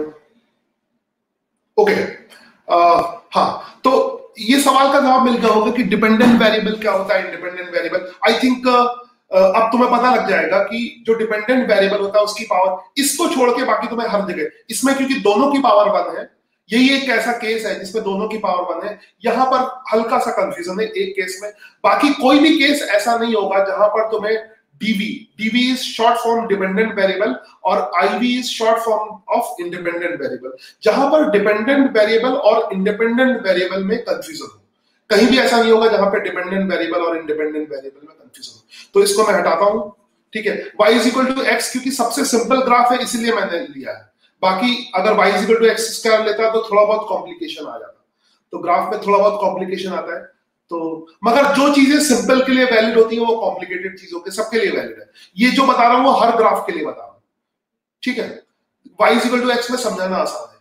तो समझ गए, dependent variable, free variable. Free variable वो होते हैं जिनकी वैल्यू फ्रीली चेंज होती है, मतलब कोई भी फ्रीली वैल्यू हो सकती है -इंफिनिटी से +इंफिनिटी तक। और डिपेंडेंट वेरिएबल वो होते हैं जिनकी वैल्यू फ्री वेरिएबल पे डिपेंड होती है, उनकी वैल्यू हमें डिसाइड नहीं करनी पड़ती, वो अपने आप ही आ जाएगा। ये चीज ग्राफ से और भी क्लियर हो जाएगी। ग्राफर में फिर से आते हैं, ग्राफर में फिर से आते हैं। जैसे y is equal to x का ग्राफ था, सिंपल ग्राफ, इसको छुपा देता हूं। ठीक है, यहाँ पे x की वैल्यू अगर तुम्हें पता हो, जैसे x की वैल्यू चूज करना है 2, तो y की वैल्यू अपने आप ग्राफ पे चल के, मेरे कर्सर को ध्यान से देखना, यहां से चल रहे हैं, ऐसे जाएंगे, इसकी वैल्यू रीड करना आनी चाहिए। यहां पे ऐसे पहुंचे और y की वैल्यू 2 मिल गई सीधे ग्राफ से। ठीक है, और यहां से 4 और ये कर्सर 4, इस तरह से ग्राफ को रीड, इस तरह से कोई भी वैल्यू हो, छोटी बड़ी कोई भी वैल्यू हो, है ना, ग्राफ को रीड करना आना चाहिए। मुझे बहुत मजा आती है इस तरह से पढ़ाने में। वैसे क्या बिना इसके बहुत लिमिटेशन होती है, अब कोई लिमिटेशन नहीं, मैं ठीक से समझा सकता हूं क्या क्या है। ठीक है, जैसे x की वैल्यू अगर 0.5 है तो y की वैल्यू क्या होगी, ऊपर जाओ, ये 0.5 हो गई, है ना, कोई भी वैल्यू है, जूम इन कर लो। तो सबसे पहले आज तुम यही करो, घर पे हो, x की वैल्यू 0.2 है तो y की वैल्यू, तो सिंपली तुम्हें ग्राफ से सीधे वैल्यूज मिल जाएंगी। और ऑब्वियसली यहां पर x की वैल्यू तो आई थिंक तुम समझ गए होगे, डिपेंडेंट वेरिएबल और वो फ्री वेरिएबल। तो यहां पर डिपेंडेंट वेरिएबल की इस पर्टिकुलर ग्राफ में इस डिपेंडेंट वेरिएबल की जो वैल्यू होंगी वो भी minus infinity to plus infinity होगी। वो भी अगर तुम चेक करोगे y की भी सारी वैल्यूज मिल रही है नीचे से ऊपर तक। x की माइनस इंफिनिटी मतलब क्या हुआ, x की सारी वैल्यूज मिल रही हैं इधर से पीछे इंफिनिटी से प्लस इंफिनिटी तक, और y की वैल्यू नीचे से ऊपर तक सारी वैल्यूज मिल रही है। तो y को भी हम ऐसे लिखेंगे वही तरीके से, y is equal to this more than minus infinity to plus infinity. या और लिखने का तरीका ये है y belongs to set wait y belongs to minus infinity to plus infinity. ठीक है, यहां पर माइनस इंफिनिटी तक कभी पहुंच नहीं सकते इसलिए ऐसा ब्रैकेट है। ठीक है, स्मॉल लेटर। तो ये शायद अगर छोटी क्लासेस में पढ़ा हो तो इस तरह से। तो डिपेंडेंट वेरिएबल हो गया और फ्री वेरिएबल हो गया। ठीक है, x की वैल्यू ये होगी। नाउ इसमें कुछ छोटी मोटी चीजें जो 12th में जो मैं अभी पढ़ा रहा हूं वो तुम 12th में मैथमेटिक्स में भी पढ़ोगे डिटेल में, बहुत डिटेल में पढ़ोगे, मगर अभी अगर तुम्हें पता है तो बहुत जरूरी है। अभी थोड़ा सा मतलब बेसिक इंट्रोडक्शन जरूरी है, थोड़ा बहुत इंट्रोडक्शन जरूरी है। तो कुछ छोटी मोटी चीजें जो है अभी मैं सिंपल तरीके से बताऊंगा, बहुत सिंपल तरीके से, है ना। x की जितनी भी वैल्यू होती है उनको हम कहते हैं डोमेन। एक वर्ड यूज करते हैं, इसकी बहुत डिटेल में नहीं जाऊंगा मैं, ये मैथ्स में बहुत डिटेल में जाओगे फ्यूचर में। एक वर्ड यूज करते हैं,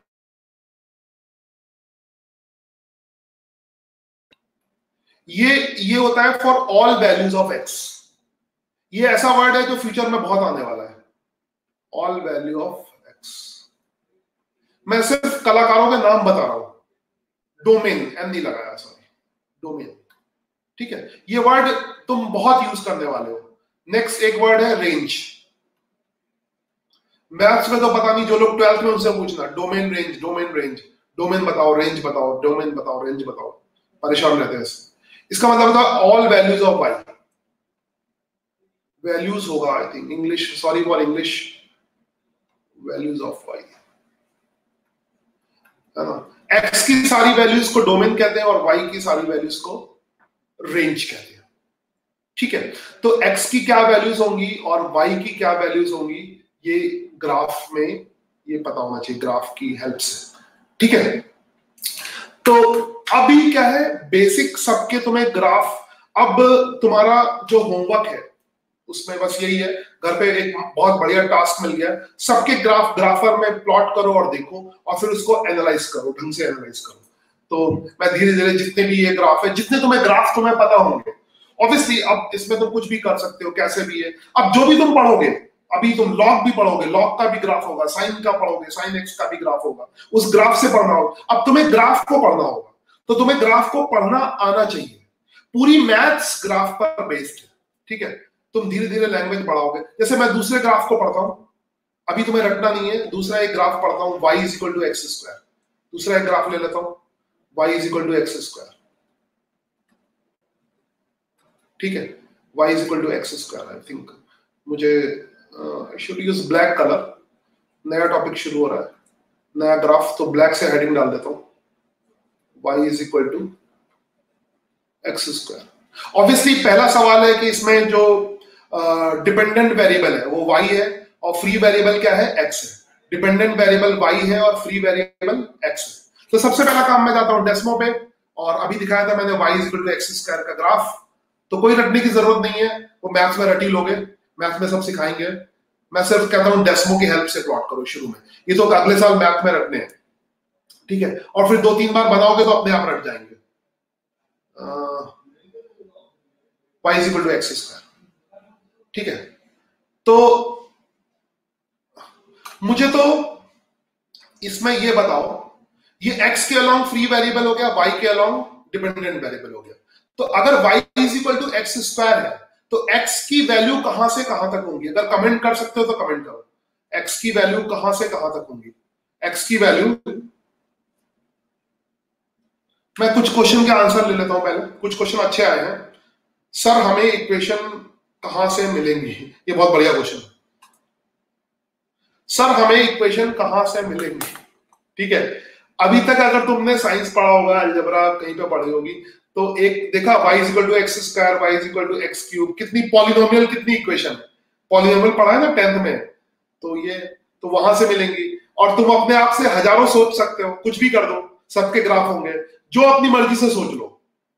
किताब में तो मिलियंस लाखों हो सकती है, तुम अपने दिमाग से x square plus 4 plus sine x plus कुछ भी लगा दो, सबके ग्राफ बनेंगे। तुम जो सोच सकते हो सबका ग्राफ होगा, ठीक है। तो एक आदमी जिसके पास बुक नहीं है वो खुद से लाखों इक्वेशन सुबह से शाम तक सोच सकता है, ठीक है। तो ये किताब में बहुत सारी होंगी, और तुम बस एक साइड y लिखना, दूसरी साइड कुछ भी लिख दो, x की power 4 plus sine x plus कुछ भी, जो मर्जी हो।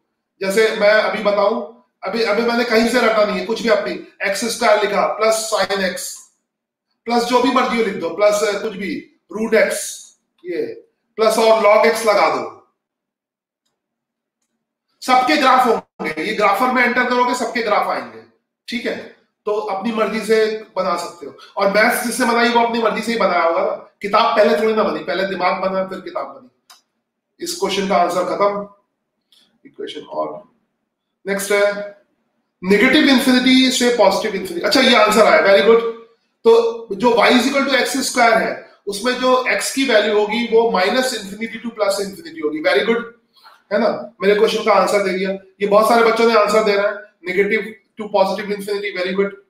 एक क्वेश्चन है, can be use short form of in exam, can be use short form in exam. अच्छा ये बड़ा अच्छा क्वेश्चन, हाँ यूज कर सकते हो अगर एग्जामिनर को समझ में आ जाए, अगर तुम्हारे एग्जामिनर को समझ में आ जाए वो फॉर्म। तो कुछ चीजों की शॉर्ट फॉर्म वैसे यूज होती है, ये ग्रेटर देन इक्वल, मैथ्स में तो पूरा यूज होता है, मैथ्स में कभी पूरा नहीं लिखते, और पूरा मैथ्स तो कोड वर्ड ही होता है ना। मैथ्स जैसे सपोज करो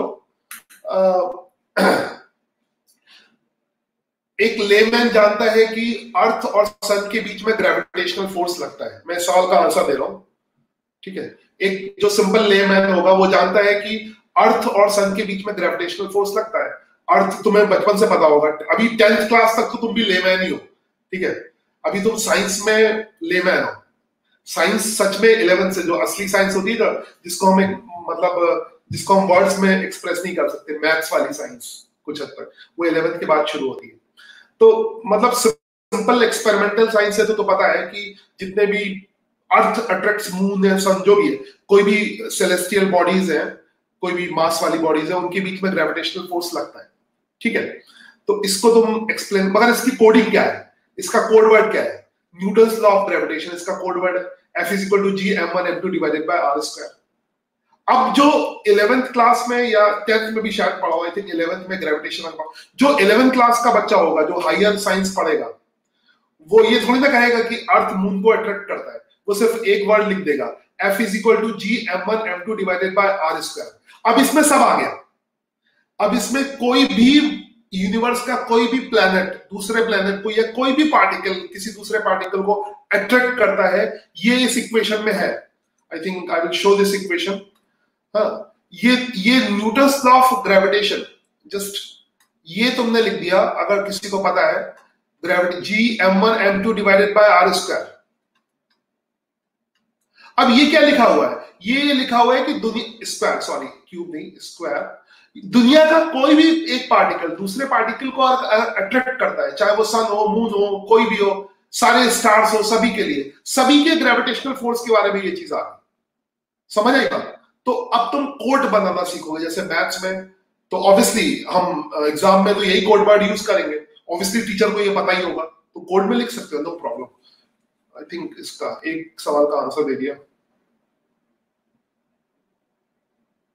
ठीक है। ये एक सवाल था, ये सवाल ले रहा हूं, sine x is equal to sine y का ग्राफ कैसा होगा, मैंने तुम्हें दे दिया है, तो अपने आप बना के देखो, और क्या। अब मेरी जरूरत नहीं, आर्टिफिशियल इंटेलिजेंस का ही फायदा, खुद ही देख लो।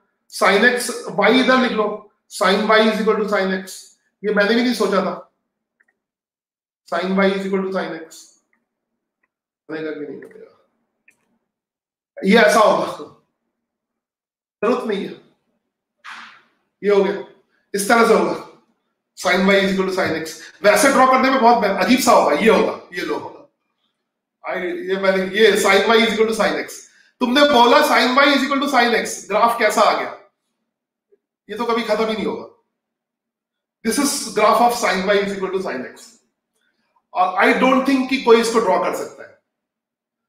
तो फिलहाल मतलब आर्टिफिशियल इंटेलिजेंस से तुम कुछ भी सोच सकते हो कि ग्राफर ही ड्रॉ कर सकता है इस तरह ग्राफ, ठीक है। ये इसने भी कैसे सॉफ्टवेयर में एक्स की वैल्यू पुट करी, ग्राफर तो कैसे ड्रॉ करता है, एक्स की वैल्यू लेता है, वाई की वैल्यू लेता है, वो कुछ भी ड्रॉ कर सकता है। तो हम लोग को इतना हम लोग इक्वेशन से सोचते हैं, तो ऐसा तो ये है।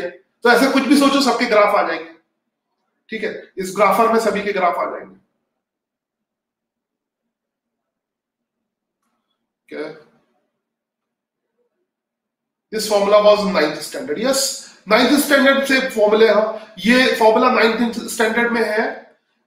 अब 11th स्टैंडर्ड में तुम इसमें कैलकुलस लगाओगे, है ना। यही सेम फॉर्मूला है 9th स्टैंडर्ड में, 11th में तुम इसमें कैलकुलस लगाओगे। ये है sine x is equal to sine y is equal to y. Actually में ये इक्वलिटी दो बार नहीं लगाते ऐसे। जो अभी जो इक्वेशन है, ये बढ़िया क्वेश्चन है। अगर तुमने ऐसे लिख लिया यहां पर एक इक्वेशन में, इक्वेशन का मतलब होता है, इक्वेशन तुमने बचपन से पढ़ी होगी, इक्वेशन का मतलब होता है एक लेफ्ट साइड। आई थिंक अगर तुमने बचपन से इक्वेशन पढ़ी है, मैं इस सवाल का आंसर दे रहा हूं। अगर किसी ने छोटी क्लास से तुमने इक्वेशंस पढ़ी है, तो इक्वेशन तराजू की तरह होती है। तराजू में दो पलड़े होते हैं, इधर वाला बराबर उधर वाला। किसी भी तराजू में तीन पलड़े नहीं होते, ठीक है। तो अगर तुम बचपन से पढ़ के आए हो 6, 7, 8 से, तो तुम्हें तराजू से सिखाया गया होगा। तो अगर तुमने ऐसे लिख दिया y is equal to sine x is equal to x, तो ये इक्वेशन नहीं है, इसका कोई ग्राफ नहीं बनेगा। खुद चेक कर लो, मैं बनाऊंगा भी नहीं, इक्वेशन में एरर बता देगा, ठीक है। तो दो बार इज इक्वल टू नहीं लगा सकते, ठीक है। दो बार इज इक्वल टू मतलब एक तराजू के तीन पलड़े, तो वो हो ही नहीं सकता। दो पलड़े ही बैलेंस। इधर इक्वेशन का मतलब क्या है? इक्वेशन का अगर तुमने बचपन से सीखा हो, क्या मतलब है कि इधर वाला जो है वही इधर वाला है, ये दोनों एक दूसरे को बैलेंस करते हैं। या एग्जैक्टली अगर बताऊं तो मैं बचपन में ले जाऊं तो ये तराजू है, ये तराजू है, इधर का तराजू इसको बैलेंस करता है, ठीक है। आई थिंक तुम समझ गए होगे, है ना। जितना क्वेश्चन पूछोगे उतना मैं ज्यादा बताऊंगा। Yes, sine x is equal to tan y का, इसका होगा, इसका ऑब्वियसली होगा। मुझे याद नहीं होगा, यहां से ड्रॉ करो, इसका होगा। ये करते रहो, होमवर्क तुम्हारा यही है, जो मर्जी हो। तो इससे तुम्हें बहुत इंटरेस्ट क्रिएट होगा, भले ही तुम इसको कभी ना कर पाओ, फिर भी sine x is equal to tan y कुछ ऐसा आएगा।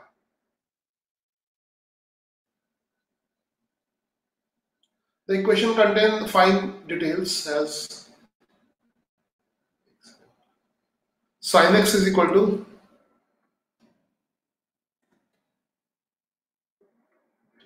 tan y।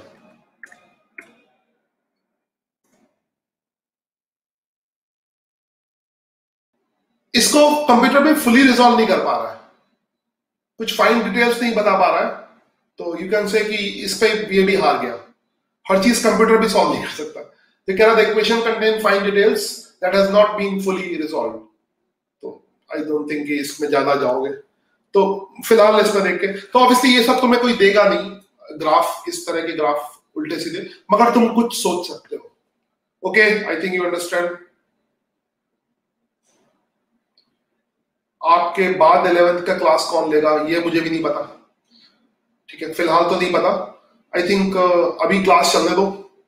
अभी मेरे बाद कहाँ हुआ है, बाद ही तो, बाद पहले बाद तो आते थे है ना, बाद तो आने दो, अभी बाद आ जाए तब देखते हैं।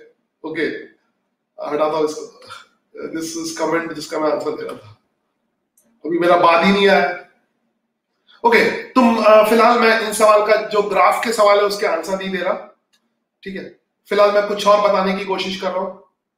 ओके, तो ये हो गया। तो किसी भी, मैं यहां पे पढ़ाई पे आ जाए, तो हाँ, तो हम बात कर रहे थे y is equal to x square की। तो y की इसमें सवाल के जवाब सेशन इसमें।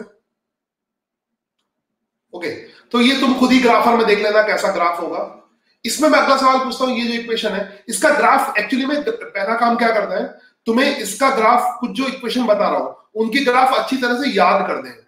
जैसे तुम्हें y = x का तो सबको ये साइड में लिख लेना, आप मतलब की बात कर ले कि कुछ ग्राफ तुम्हें जो याद करने हैं वो बहुत कॉम्प्लिकेटेड इक्वेशन नहीं होगी, ठीक है।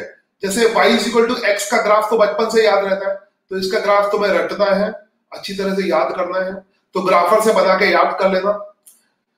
y = x² का ग्राफ बनाना है, इसका भी मेमोराइज करना है क्योंकि इसका फ्रीक्वेंटली यूज होगा साइंस, फिजिक्स में, केमिस्ट्री में, हर जगह इस ग्राफ का y = x² का बहुत फ्रीक्वेंट यूज होता है, बहुत ज्यादा फ्रीक्वेंट यूज होता है। मेरा अगला सवाल है कि इस ग्राफ से रिलेटेड क्वेश्चन है। पहले मैंने पूछा था x की वैल्यू क्या क्या होंगी, जो सही बताएगा उसको मैं स्क्रीन पे दिखाऊंगा, अभी फिलहाल स्क्रीन पे दिखा ही सकता हूं, स्क्रीन पे दिखाऊंगा। मेरा अगला सवाल है y की वैल्यू क्या होगी, ठीक है। या इसको टेक्निकल टर्म में बात करें कि रेंज, y की जो वैल्यू होती है उसको रेंज कहते हैं। रेंज क्या होगा, है ना, रेंज। जैसे ये अगर इक्वेशन है y = x² है तो उसमें रेंज कितनी होगी, है ना, वो इक्वेशन है उसमें रेंज कितनी होगी। रेंज का मतलब हो गया वैल्यूज ऑफ y,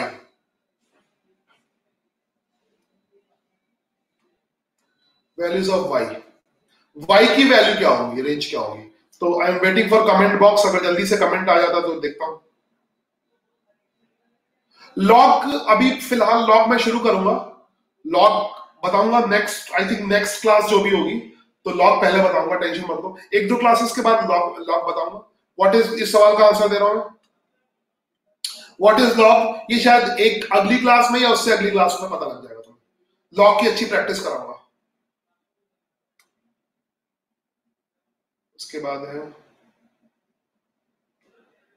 बहुत बच्चों के आंसर आने लगे हैं, मैं सिर्फ उसको दिखाऊंगा जो सही है। मेरे पास बहुत सारे बच्चों के आंसर आ रहे हैं, है ना, सही बच्चे के आंसर दिखाऊंगा।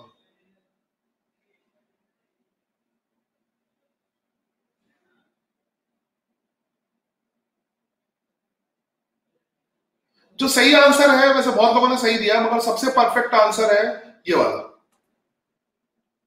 Positive infinity. This is the perfect answer, क्योंकि ग्राफ में देखोगे जैसे हमने बनाया था सब ग्राफ, अब इसका ग्राफ रट लो, y = x² का ग्राफ कैसा होता है ये रट लो।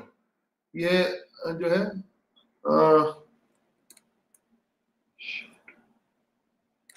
ये ग्राफ रट लो, ठीक है, ये अच्छी तरह से कैसा होता है ना, तो इसको अच्छी तरह से रट लो। तो इस ग्राफ को अगर ध्यान से, बहुत सारी चीजें ग्राफ से, तो x की जो वैल्यू होंगी वो यहां से नेगेटिव साइड में x की बिल्कुल भी वैल्यू नहीं होगी, नेगेटिव साइड में x की वैल्यू नहीं होगी। कमेंट हटा देता हूं, नेगेटिव साइड में x की कोई भी वैल्यू नहीं होगी, नेगेटिव साइड में x की, एक सेकंड, नेगेटिव साइड में x की कोई भी वैल्यू नहीं होगी, ठीक है। तो इस ग्राफ को अच्छी तरह से रट लो, तो y की वैल्यू इंफिनिटी। बाकी तुम ग्राफ देख के बता सकते हो कि x की वैल्यू कुछ होगी तो y की वैल्यू कितनी होगी।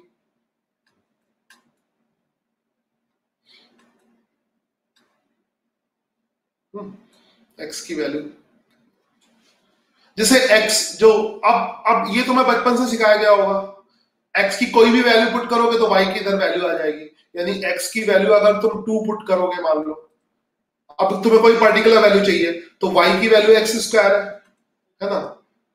अगर फ्री वेरिएबल 2 है तो y की वैल्यू x², तो y की वैल्यू 4 आ जाएगी। वो तुम्हें ग्राफ से भी दिखेगा, x की वैल्यू 2 है तो यहाँ पे देखो y की वैल्यू 4 है, तो x की कोई भी वैल्यू पुट करोगे तो x की वैल्यू 0 है तो y की वैल्यू 0 है, तो y की कोई भी वैल्यू तुम्हें मिल सकती है इसमें। तो x की वैल्यू और y की वैल्यू के बीच में ये रिलेशन हो गया, और आई थिंक तुम इसको ग्राफर से रटने के बाद बहुत आसानी से रट सकते हो, ऐसे याद करके। ऐसे 2 एक्सिस होते हैं और फिर ये कभी एंड नहीं होता। अब रटना आसान है, एक बार ग्राफर से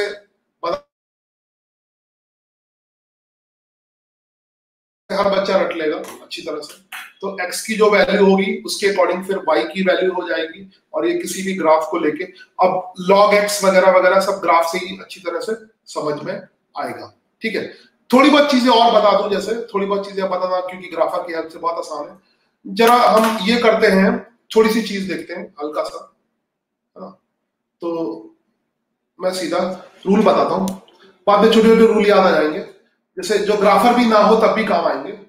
रूल क्या है, जैसे y इक्वल टू एक्स था, ठीक है, y इक्वल टू अगर x प्लस 2 हमें करना है, नहीं प्लस 2 नहीं, ऐसे तो नीचे, तो मुझे देख के बताना, इसको डिलीट ही मारता हूं, y equal to x plus 2, ठीक है। तो क्या हो रहा है अब इसमें देखना, और देखो यहां पे दो ग्राफ को y इक्वल टू एक्स। अब एक चीज समझाता हूं, बहुत इंटरेस्टिंग चीज, जो समझाने में बहुत टाइम लगता है वो 2 मिनट में समझा दूंगा मैं तुम्हें, इसको बहुत टाइम लगता है समझाने में, मगर इसकी हेल्प से 2 मिनट। कुछ जो रूल्स बनाए गए हैं वो समझो। यहाँ पे 3 ग्राफ है, y equal to x minus 2 का, y इक्वल टू एक्स का, y equal to x plus 2 का। मैं इसको हटाता हूं, ध्यान से देखना, ये 3 ग्राफ बने हुए हैं। ब्लैक वाला किसका है, y equal to x minus 2 का, ठीक है, आई थिंक दिख रहा होगा। मैं शक्ल गायब कर लेता हूं अपनी, ध्यान से देखना, ध्यान से देखो, जूम कर दो। तो ये जो ग्राफ है, ये ब्लैक वाला ग्राफ है, वो y equal to x minus 2 का है, और ये y इक्वल टू एक्स का है, और ये y equal to x plus 2 का है। एक्स का क्या हुआ है, अगर हमने 2 प्लस कर दिया, अगर हमने कोई चीज प्लस कर दी, ये समझ के रटो, ठीक है। बहुत सारे बच्चे इसको ऐसे रट लेते हैं मगर समझते नहीं है, ग्राफर से समझाना बहुत आसान है, ठीक है। तो यहाँ पे y equal to x plus 2 का ग्राफ है, और y इक्वल टू एक्स का ग्राफ है, y equal to x minus 2 का ग्राफ है। अगर प्लस 2 तुमने कर दिया, x की साइड प्लस 2 कर दिया, तो ग्राफ पूरा का पूरा ऊपर शिफ्ट हो जाता है। तो इसको तुम आई थिंक ध्यान से देख रहे होगे, ग्राफ पूरा का पूरा ये उठा के ऊपर शिफ्ट हो जाता है, ठीक है। ये यहाँ पे 2 यूनिट, जैसे यहाँ पे देखो, यहाँ पे 0 0 है, 2 यूनिट शिफ्ट हो गया। जो पहले यहाँ पर था x, y equal to x पे यहाँ पे था, इधर शिफ्ट हो गया, ठीक है। सब 2 यूनिट, यानी पूरा का पूरा जो लाइन है वो 2 यूनिट शिफ्ट हो जाएगी ऊपर की तरफ, अगर तुम मुझे देख पा रहे हो,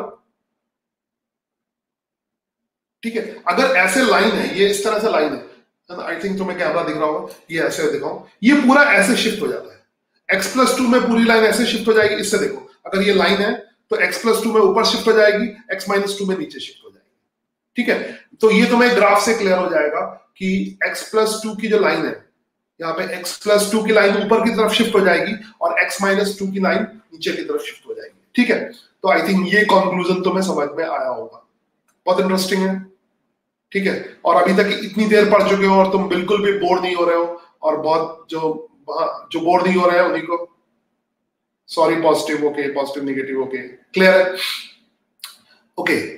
तो यहां से एक बात तुम्हें समझ आई कि y इज इक्वल टू, जैसे x का ग्राफ है, इसमें रेंज देख ली, तो अगला ये हो गया, नेक्स्ट है ना, y is equal to x plus 2, अभी सीखा तुमने, y is equal to x plus 2, y is equal to x plus 2, ठीक है। ये इसमें ये ग्राफ है, तो इसमें जैसे ग्राफ है सिर्फ y is equal to x का ग्राफ बना है, इसको तो अब तुम समझ के ऐसे बहुत आराम से समझ सकते हो, नोट्स बना के लिख भी सकते हो, खुद भी लिख सकते हो। ये मैं रटाऊंगा नहीं, रटने की जरूरत नहीं है, रफली बता रहा हूं, इसके बाद तुम नोट्स बना लेना ऐसे। तो अगर आई थिंक समझ में आ गया होगा, अगर ये y is equal to x का ग्राफ है, ये अपने आप नोट्स बनाना, मैं सिखा रहा हूं बस। तो इसके ऊपर अगर x प्लस 2 का ग्राफ ऐसे हो जाएगा, पूरा का पूरा उधर ऊपर शिफ्ट हो जाएगा, ये ग्राफ हो जाएगा y is equal to x plus 2, ठीक है। और x माइनस 2 का नीचे ग्राफ हो जाएगा,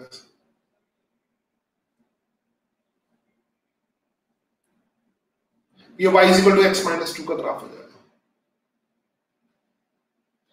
तो x प्लस 2 का ग्राफ हो गया और x माइनस 2 का ग्राफ हो गया।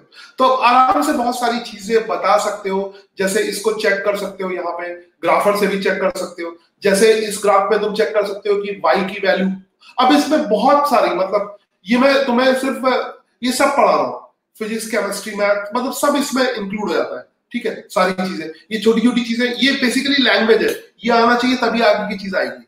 छोटी छोटी चीजें चेक करने को, जैसे सपोज करो यहाँ पे चेक करना है कि y की वैल्यू 0 कब होगी, तो इक्वेशन से कैसे चेक करते हो y की वैल्यू 0, यानी x प्लस 2 की वैल्यू क्या हो जाएगी 0, तो यहां से क्या हो जाएगा x की वैल्यू -2 के बराबर हो जाएगी। ठीक है, तो x की वैल्यू -2 पे y की वैल्यू 0 है, तो यहां पे देख लो कौन से ग्राफ में y इज इक्वल टू कितना x प्लस 2 का ग्राफ है, तो x प्लस 2 का ये ऊपर वाला ग्राफ हो गया, तो यहां पे देख रहे हो x की वैल्यू -2 है, तो y की वैल्यू क्या है 0 है। ठीक है, y की वैल्यू का क्या है 0 -2 पे। ठीक है, तो इस ग्राफ में अब तुम सारे क्वेश्चन बता सकते हो, है ना। x की वैल्यू 0 होगी तो y की वैल्यू क्या होगी, तो x की वैल्यू 0 है तो y की वैल्यू 2 है। तो इस तरह से ग्राफ को तुम्हें प्रॉपर तरीके से रीड करना आना चाहिए। तो अगर y is equal to x का ग्राफ पता है तो तुम बाकी सबके ग्राफ प्लॉट कर सकते हो। आई थिंक मैंने ग्राफ में सफिशिएंट डिस्कशन कर दिया। ठीक है, और शायद तुम्हें ट्रिग्नोमेट्री पहले से आती है, लॉग आई थिंक लॉगरिथम भी होता है, ट्रिग्नोमेट्री थोड़ी सी पहले से आती है। कुछ और सवाल पूछता हूं,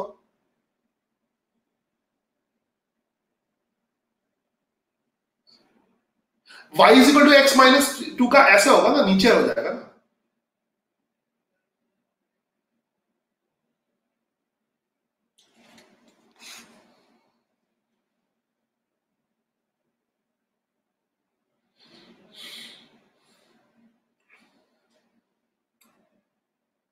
If we change the equation by replacing +2 to left side, then graph, तो +2 अगर ऐसे लिखोगे y, एक minute, y +2 is equal to x, तो ये y is equal to x minus 2 ही हो जाएगा। तो ऐसे लिख लो, इस तरफ लिख लो, तो वो अपने आप, इसका तो पता ही x माइनस 2 का नीचे आ जाएगा। ओके, तो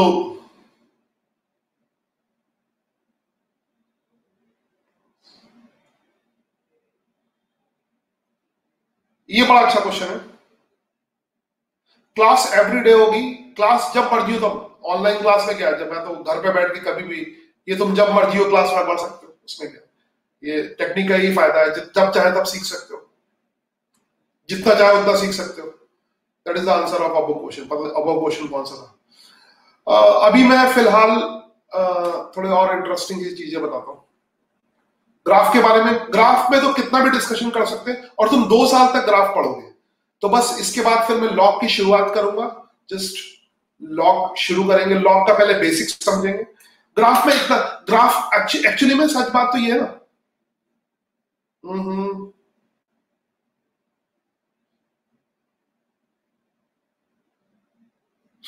सच तो ये है कि ग्राफ में तुम कितना भी टाइम ले सकते हो, और अभी से शुरू हुआ है ग्राफ और चलता ही रहेगा, ग्राफ चलता ही चलना जाएगा। तो ग्राफ के बेसिक और जितनी भी चीजें हैं वो ग्राफ की हेल्प से ही समझेंगे। अभी ग्राफ बहुत आते रहेंगे, फिजिक्स में बहुत तरह के ग्राफ आएंगे, डिफरेंट टाइप के ग्राफ आएंगे। ठीक है, तो फिजिक्स में ग्राफ, थोड़ा सा मैथमेटिकल हेल्प, क्योंकि मैथ्स में 12th में ग्राफ पढ़ने हैं, तो मैथमेटिकल अप्रोच ना लेके थोड़ा सा ये लॉजिकली कैसा होना चाहिए ग्राफ, वो लॉजिकल अप्रोच से ग्राफ ड्रॉ करने की कोशिश करेंगे। और कुछ थोड़े बहुत बेसिक ग्राफ अगर याद रहेंगे तो दैट विल बी बेटर, है ना, दैट विल बी बेटर। और कुछ आइडिया जैसे स्क्वायर के ग्राफ लगाने की कोशिश करेंगे, छोटी छोटी चीजें इस तरह से कुछ। अब मैं y equal to x square पे बात कर रहा था, तो इसमें एक और क्वेश्चन पूछता हूँ। इसमें पता नहीं कितने क्वेश्चन बना सकता हूँ। अगर मैं लिखता हूं y is equal to x square plus 4, ठीक है, y is equal to x square plus 4। Okay, तो 2 क्वेश्चन है, 2 क्वेश्चन है, फिलहाल एक ही पूछता हूं, दूसरा बाद में पूछूंगा। पहले दूसरा क्वेश्चन, मतलब पहले पहला क्वेश्चन हो गया। अभी तुम समझ गए कि रेंज क्या होती है, y की जो वैल्यू होती है वो रेंज होती है, तो इसमें रेंज क्या होगी बताओ। y की वैल्यू मतलब रेंज क्या होगी, रेंज बताओ, कमेंट करो, बहुत देर से खाली बैठे हो, कमेंट करो।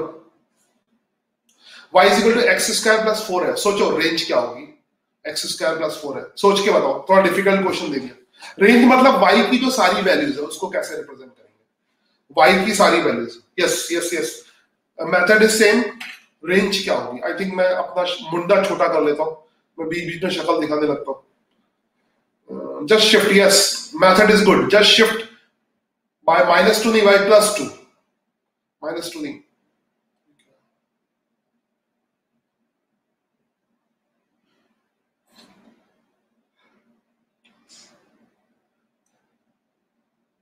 Shift by +2।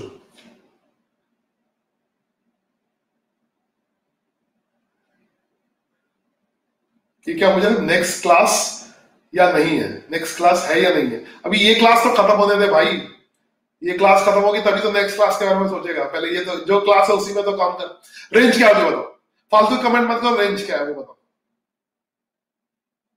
ये अब ऐसे बहुत सारे, अब ये देखो देखो, मैंने तुम्हें बता दिया है कि ग्राफर, तो गूगल पे जाओ, ग्राफर से ग्राफ प्लॉट करो, जो मर्जी है करो। अब ये सवाल नहीं है ऐसा, तो मतलब ये तो खत्म ही नहीं होगा, ये तुम खुद ही कर सकते हो। ठीक है, तुम्हें तरीका बता दिया है, तुम्हें हर क्वेश्चन का आंसर, मैं हर क्वेश्चन का आंसर नहीं बताऊंगा, तुम्हें हर क्वेश्चन के आंसर निकालने का तरीका बता दूंगा। मेरा काम तुम्हें आंसर बताना नहीं है, सुनना ध्यान से। अभी यहाँ पे टीचर कुछ ऐसा, मेरा काम तुम्हें हर क्वेश्चन का आंसर बताना नहीं है, हर क्वेश्चन का आंसर कैसे निकलेगा वो सिखाना है, आंसर निकालने का तरीका बताना है। ठीक है, जो अच्छा टीचर होता है वो यही करता है, आंसर निकालने का तरीका। अब तुम आंसर निकालते रहो, अब मुझसे क्यों पूछ रहे हो? मैंने डेस्मो बता दिया, इक्वेशन एंटर करो, खुद ही देख लो। ठीक है, आई थिंक जो भी इक्वेशन तुम्हारे दिमाग में है। अब मैं पूछूंगा इसकी रेंज क्या होगी, इसकी रेंज क्या होगी?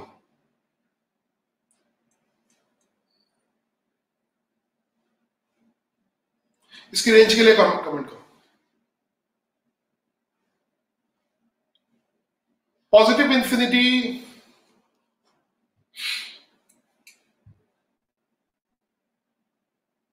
टू 4, ये थोड़ा बहुत सही है।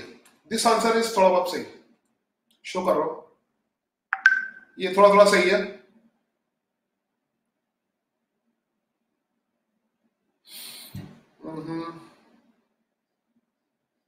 ये परफेक्ट सही है, 4 टू पॉजिटिव इंफिनिटी एकदम परफेक्ट है। बस मेरा पढ़ाना सफल हो गया, बच्चों को समझ में आ गया। 4 to positive infinity, very good, बस मैं खुश हुआ, मोगेम्बो खुश हुआ। वाह, 4 to positive infinity, very good. ठीक है, 4 टू पॉजिटिव इंफिनिटी, बहुत बच्चों ने सही सोच लिया। ऐसे ये भी सही है, पॉजिटिव इंफिनिटी टू -4 नहीं होगा, 4 टू पॉजिटिव इंफिनिटी होगा। ठीक है, यानी अब तुम लॉजिक समझ गए कि अगर मतलब ग्राफर, अब तुम खुद से भी ऐसे कर सकते हो ना। अगर जैसे तुम्हें y = x² प्रैक्टिस करते करते याद हो जाएगा, रटना नहीं पड़ेगा, है ना। y = x² का ग्राफ ऐसे होता है। ये ग्राफ को रटने की जरूरत नहीं है, सवाल प्रैक्टिस करो, अपने आप याद हो जाएंगे। ठीक है, ये कितना 4 डिस्टेंस ऊपर शिफ्ट हो जाएगा। x² + 4 का ग्राफ कैसे होगा? इस तरह से सेम ऐसे होगा, और ये कितना डिस्टेंस शिफ्ट हो जाएगा? 4। तो इसका रेंज का वैल्यू आएगा 4 टू इंफिनिटी। ठीक है, 4 टू इंफिनिटी।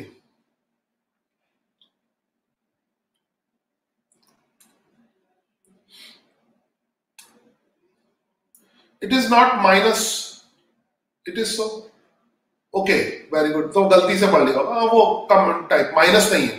तभी इसको मतलब अब एग्जैक्टली आओ, एग्जैक्टली इसको ग्राफर, मुझे खुद से अच्छा ड्रॉ नहीं होता है, वैसे तुम्हें ड्रॉ करना मतलब ग्राफर में बता दी तो ग्राफर में दिखाने में अच्छा लगता है, तो ग्राफर की हेल्प लो, और वैसे तो खुद से ही ड्रॉ करना पड़ेगा। x का स्क्वायर +4 शिफ्ट +4। ऑब्वियसली तुमने जो सोचा था एकदम सही सोचा था, ग्राफ ऐसा बनेगा, इसमें कोई कंफ्यूजन नहीं है, सभी सवाल के आंसर मिल जाएंगे। तो इसको it is not minus, okay हटाता हूं इसका कमेंट। दिस इज, हाँ, तो ये यहां से शुरू हो रहा है, ये देखो ये 4 पॉइंट होगा। इसको ऐसे नहीं बोलेंगे, मतलब लोअर वैल्यू से, रेंज जब लिखते हैं ना, लोअर वैल्यू से अपर वैल्यू तक, लोअर वैल्यू से अपर वैल्यू तक, तो लोअर वैल्यू हो जाएगी 4, ये दिख रहा है यहाँ पे, जूम करके देखोगे दिखेगा, यहाँ पे ऐसे भी आएगा 0 4। अब कोऑर्डिनेट तो आती होगी, एक्स कोऑर्डिनेट इसका 0 होगा, वाई कोऑर्डिनेट 4 होगा, तो 4 से वैल्यू इंफिनिटी तक होगी। इंफिनिटी मतलब कभी भी खत्म नहीं होगा।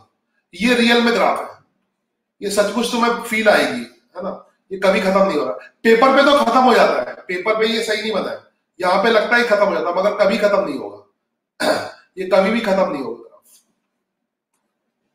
ठीक है, ये कभी, तो इसमें रियल फीलिंग आती है, कभी भी खत्म नहीं होता है। Is it clear? y is equal to x square plus 4 का ग्राफ कभी भी खत्म नहीं होगा, ठीक है। तो ग्राफ के बारे में बेसिक कंसेप्ट मैंने बता दिए। क्वेश्चन, कुछ और क्वेश्चन पूछूंगा। अच्छा, एक और क्वेश्चन, इसमें डोमेन क्या होगा? सेकेंड है domain, y is equal to x, इसमें डोमेन कितना होगा? डोमेन के बारे, डोमेन का मतलब होता है एक्स की वैल्यू। डोमेन का मतलब, डोमेन को शॉर्ट में कहते हैं एक्स की वैल्यू। एक्स की वैल्यू क्या होगी? डोमेन का मतलब होता है एक्स की वैल्यूज, ठीक है। तो इसमें एक्स की वैल्यू क्या होगी या डोमेन कितना होगा? जस्ट टेल मी, इसमें डोमेन कितना होगा? बहुत आसान सवाल है, डोमेन कितना होगा? Just comment for domain, just comment for domain, comment for domain.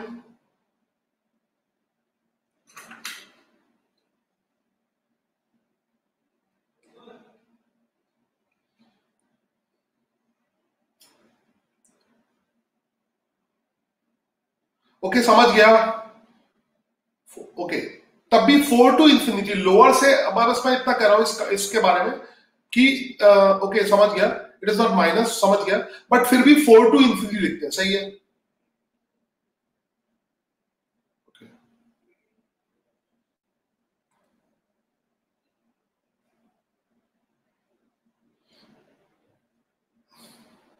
Okay, हाँ सही है। इसका domain minus infinity, it can negative to और पॉजिटिव। अब ऐसे नहीं बोलना चाहिए, नेगेटिव से पॉजिटिव पूरा होगा, ये ज्यादा सही आंसर लग रहा है मुझे। Minus infinity to infinity, very good, this is the perfect answer, this is the perfect answer, minus infinity to plus infinity, good answer. और बाकी बच्चों ने भी वही आंसर दिया है, negative to positive infinity, very good. Okay, minus, perfect answer, एकदम सही। ओके, तो कुछ और हम लेते हैं क्वेश्चन।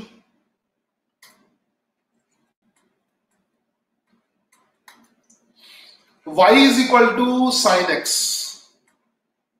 ट्रिग्नोमेट्री पता ही होंगे तुम्हें, साइन एक्स, ठीक है।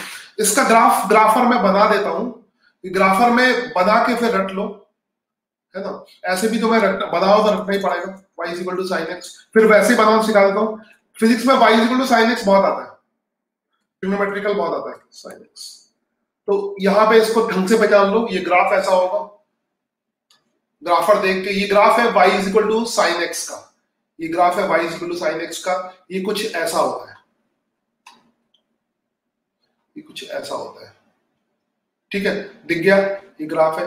ये अगर जूम इन करोगे तो ऐसा आएगा, ढंग से दिखाता हूं, ये जूम इन करोगे तो ऐसा आएगा, ऐसे, है ना। और जूम आउट करोगे तो ये कभी खत्म नहीं होता, तो इससे पूरा अच्छी तरह समझ सकते हैं। तो मैंने ग्राफर पे ग्राफ दिखाया, तुम्हें इसके कमेंट करना है इसकी रेंज के लिए, इसको 5 से देख लो, और ठीक है, आई थिंक मैं जूम इन कर देता हूं, अब तुम्हें दिखाई दे रहा होगा, और ये हर जगह ऐसा ही होता है, I think it is visible. तुम्हें ग्राफ देख के बताना है, अगर तुम्हें दिख रहा है तो ठीक है, ग्राफ देख के बताना, यस।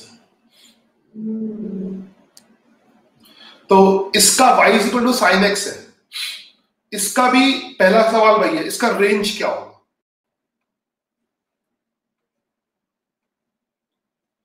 इसका रेंज कितना होगा? Comment for range, yes, very good. मुझे उम्मीद नहीं थी पहली क्लास में कोई मुझसे इतना सीखेगा, ये मैंने कभी नहीं सोचा था, रियल में बता रहा हूं। फर्स्ट क्लास में इतना बढ़िया बच्चे सीख रहे हैं, फर्स्ट क्लास में इतना ज्यादा आ गया, वेरी गुड। -1 to +1। ये कभी मैं एक्सपेक्ट नहीं कर रहा था कि पहली क्लास में बच्चों को इतना समझ में आएगा। Very good, I love it. और एक नहीं, काफी बच्चे इस पे कमेंट कर रहे थे, है ना? जो मैं सही वाले उन्हीं को दिखा रहा हूं। नहीं, मैंने रेंज पूछी है, कुछ लोगों ने डोमेन लिख दिया है। रेंज का मतलब होता है y की वैल्यू। काफी लोगों ने सही किया, जो मैंने सही किया मैंने आई होप की दिखा दिया। इसमें रेंज इसकी वैल्यू होती है, रेंज -1 से +1 होगा, है ना? ये ग्राफ में रेंज y की जो वैल्यू है वो -1 से +1 होगी। तो रेंज को तुम ऐसे लिखोगे, -1 इंक्लूड होगा, -1 से होगा -1 to +1, -1 to +1, ठीक है। और सेकंड, डोमेन कितना होगा? डोमेन कितना होगा?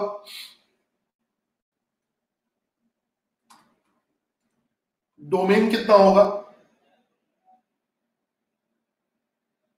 Yes, domain is perfect. Domain is negative to positive infinity. Domain is negative to positive infinity. Very good, ठीक है। नाउ तो ओके, मैं काफी टाइम हो गया, मैं इस सेशन को एंड करता हूं। 7:41 हो गया। Now I think, I hope तुमने सेशन को एंजॉय किया होगा। होमवर्क, एक तुम्हें होमवर्क देता हूं। अभी होमवर्क कोई बोरिंग नहीं है। होमवर्क ऐसा नहीं, ट्रेडिशनल नहीं है। पहला होमवर्क है, तुम्हें खेलने का होमवर्क देता हूं। Desmos, play with Desmos, play with Desmo.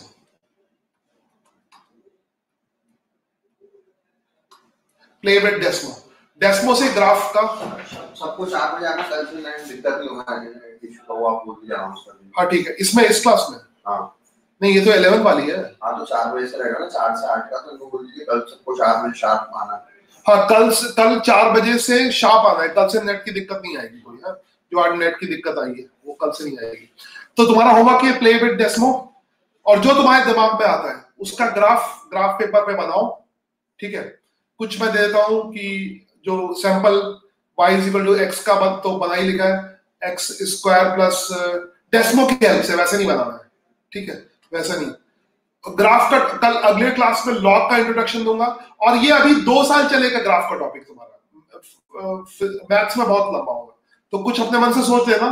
मतलब एक तो मैं लिख देता हूं, कुछ भी सोच देना। y = x² प्लस कुछ -4 सोच लेना, एंड कुछ भी सोच सकते हैं। ये मैं y = sin x प्लस उल्टा सीधा भी सोच सकते हो, +1 सोच लेना, और जो सोच सकते हो। ये मैं रैंडमली ऐसे ही y = √x का डेस्मोस की हेल्प से, और कोई अनलिमिटेड है।